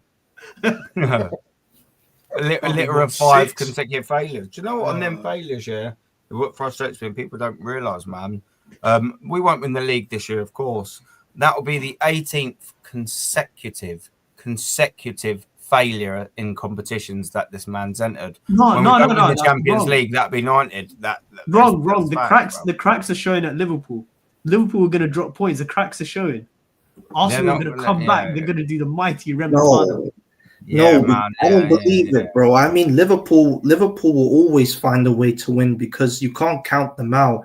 And they've got Southampton tomorrow, and they will wipe the floor off with them. And then they've got PSG coming up. They will wipe the floor off with them at Anfield. So Liverpool, they're looking pretty comfortable so far. And Arne Slot has really got this team clicking this season, and he's done a good job. Something that Super Mick Arteta can't do. And if like I told you, the cracks are showing according to Don Robbie, or shall I say Con Robbie Lies. Well, Don Robbie can Southampton do not, please. How about if I challenge Don Robbie for first? The cracks are showing. Boys, what I do have to do, because like Normski, you naughty boy, my wife is now giving me a bit of jip. So I think that's going to work in tandem with you, Norms. I'm doing you a favour here inadvertently. I'm gonna wrap it up. Arteta hates an illness. Put your thing in the. I'll have to jump straight off after. But if you want me to I can come back on the studio. I could come to send me an email, like whatever. I'll send put whatever in the private chat. I'll be able to have a look at it. But, I'll just put my number. Just cool, man. I do need to wrap up. But listen, for all the people that have been here, big up, man. We've had some world-class guests on, as we always do on this show. We've got some world-class guests on. Of course we have, man. Thank you very much. It's humbling again for 2 hours and 47 minutes. You lot have given me your time on a Friday night in whatever capacity. Some a lot, some all of it, some only little. Normski, you shouldn't have given me any for crying out loud, but you did. And I appreciate it. Don't get in trouble by the wife in this one, leave. But listen, links will be in the description. Don't forget to like and sub on this stream as well. This is a thing I do every Friday. It gives an opportunity for people to come on and just have a little chat about what they're doing. It's probably mostly Arsenal focused, but if you want to come on, and I'll try. I've got a few friends at Arsenal. I'll try and get them on. Well, I've got as long as I've seen him in the chat a little bit, because I don't like usually jumping, having people on sort of as a random, Fortunately, there's a few people on. We can only hold 10, but yeah. No, don't worry. I know this guy in real life. I've known him for a while, so he's As long as he's Arteta in, he's going to have a very difficult time on the show. I'm just letting you know that. Yeah, he's have a very difficult show. But he's definitely. He said P45 for Arteta. So he's got his head screwed on, thank God. But definitely. Me and him have been just bantering for years and years. Well, it's quality, man. But people, listen, I'm going to go right to left. We're going to shout our things out. Natster, where can we find you, Bromeo? Big up, Natster Official, Insta and YouTube. I'm going to be dropping a video tomorrow. It'll be like a Man U Arsenal preview, and I'll also be talking about the rumoured sporting director. Where is this going to leave us? Or are we going to go with the inside solutions, or internal solutions rather? So it'll just be basically like a 5-minute give or take. And just keep grinding, keep pushing, and big up your damn self and everyone else on this panel and all of that. Much love, and all good, brother. Yeah. Peace. Yeah, no, wicked, man. That's messenger. That's why I like people like you on. Do you know what I mean? One, I get on with you really well, and two, you talk. You. It's what I want to hear, And the fortunate thing I've got is it's my channel. Get on who I like, and thankfully I never surround myself with it's what we need to hear, and I surround myself with wonderful people like you, which is why, do you know what I mean, and the rest of everyone in here. But big up, man. Thank you very much for coming, Macy. I know you don't do the social things, but thank you very much for coming on, bro. Any last sort of quick sort of thoughts, because I know you ain't got socials, Well, Of what's your course, last Aaron. thought? What's Macy's final thought? Of course, Aaron. I mean, Arteta, if this is his last chance, and if he cannot quit this football club, then maybe I should challenge him to an I quit match, and maybe I'll make him say I quit. Or if so, I'll challenge him to maybe a first blood match, so I can wipe the blood of my hand onto his face and make him. Yeah. So because Arteta is a WWE fan. You can tell. I'm surprised he didn't go Hell in a Cell, old school Undertaker choke slamming through the ring. Or maybe I should maybe John. I should do my Rock impression on John Cena and do that to Arteta, so that John Cena could just attack Arteta the same way he attacked Cody Rhodes. So listen, Crime Stoppers, police, if you're listening, I have nothing to do with it. Yeah, but Macy's people's elbowing everyone and all of that. You know what I mean? I mean, on Sunday, I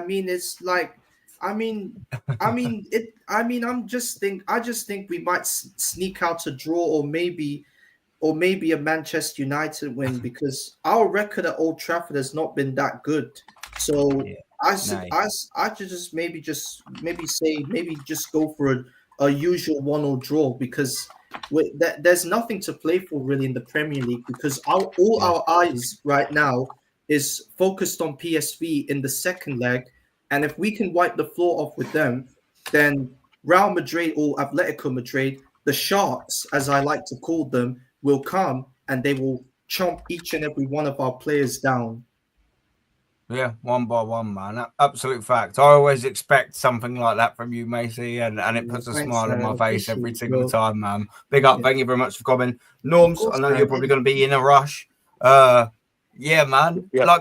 We know what you got to do is you got to spend the time with fucking wifey instead of coming on this. Yeah. But where can we find you? Because I always enjoy what you say. I really do. And you're one of the proper ones, you talk absolute facts. So I like how you deliver it, because we can all talk facts and our deliveries can sometimes differ a little bit, but I always like yours, my friend. And where can these people find your show? Because it's absolutely double, treble, quadruple worth of bloody listen to. Where can we find you, Norman? Yeah, so listen, so Wednesday I do a live stream, What's Going On podcast amongst friends. Just talking with Arsenal, Liverpool, Man United fans, Chelsea fans, just a bunch of guys come together on a Wednesday night, 6:30. But I also do a match reaction with Rashid, and every now and again I jump onto your calling show. And Monday, funny enough, I'm going to be doing a pre-recorded show with a guy that lives in Holland. Now I'm trying to work out whether he's a PSV fan or Wolves fan. So we're gonna have a conversation on Monday. I'm gonna be doing a pre-recorded video, so that'll be up sometime on Monday or Tuesday, and then obviously on the Wednesday doing my live show and my match reaction after Sunday match reaction. On Sunday I'll be doing a match reaction after the game. To be honest, going into that Man United, just before I go, going into that Man United game, look, by the time we play Man United, I think we'll be about 15 points behind Liverpool.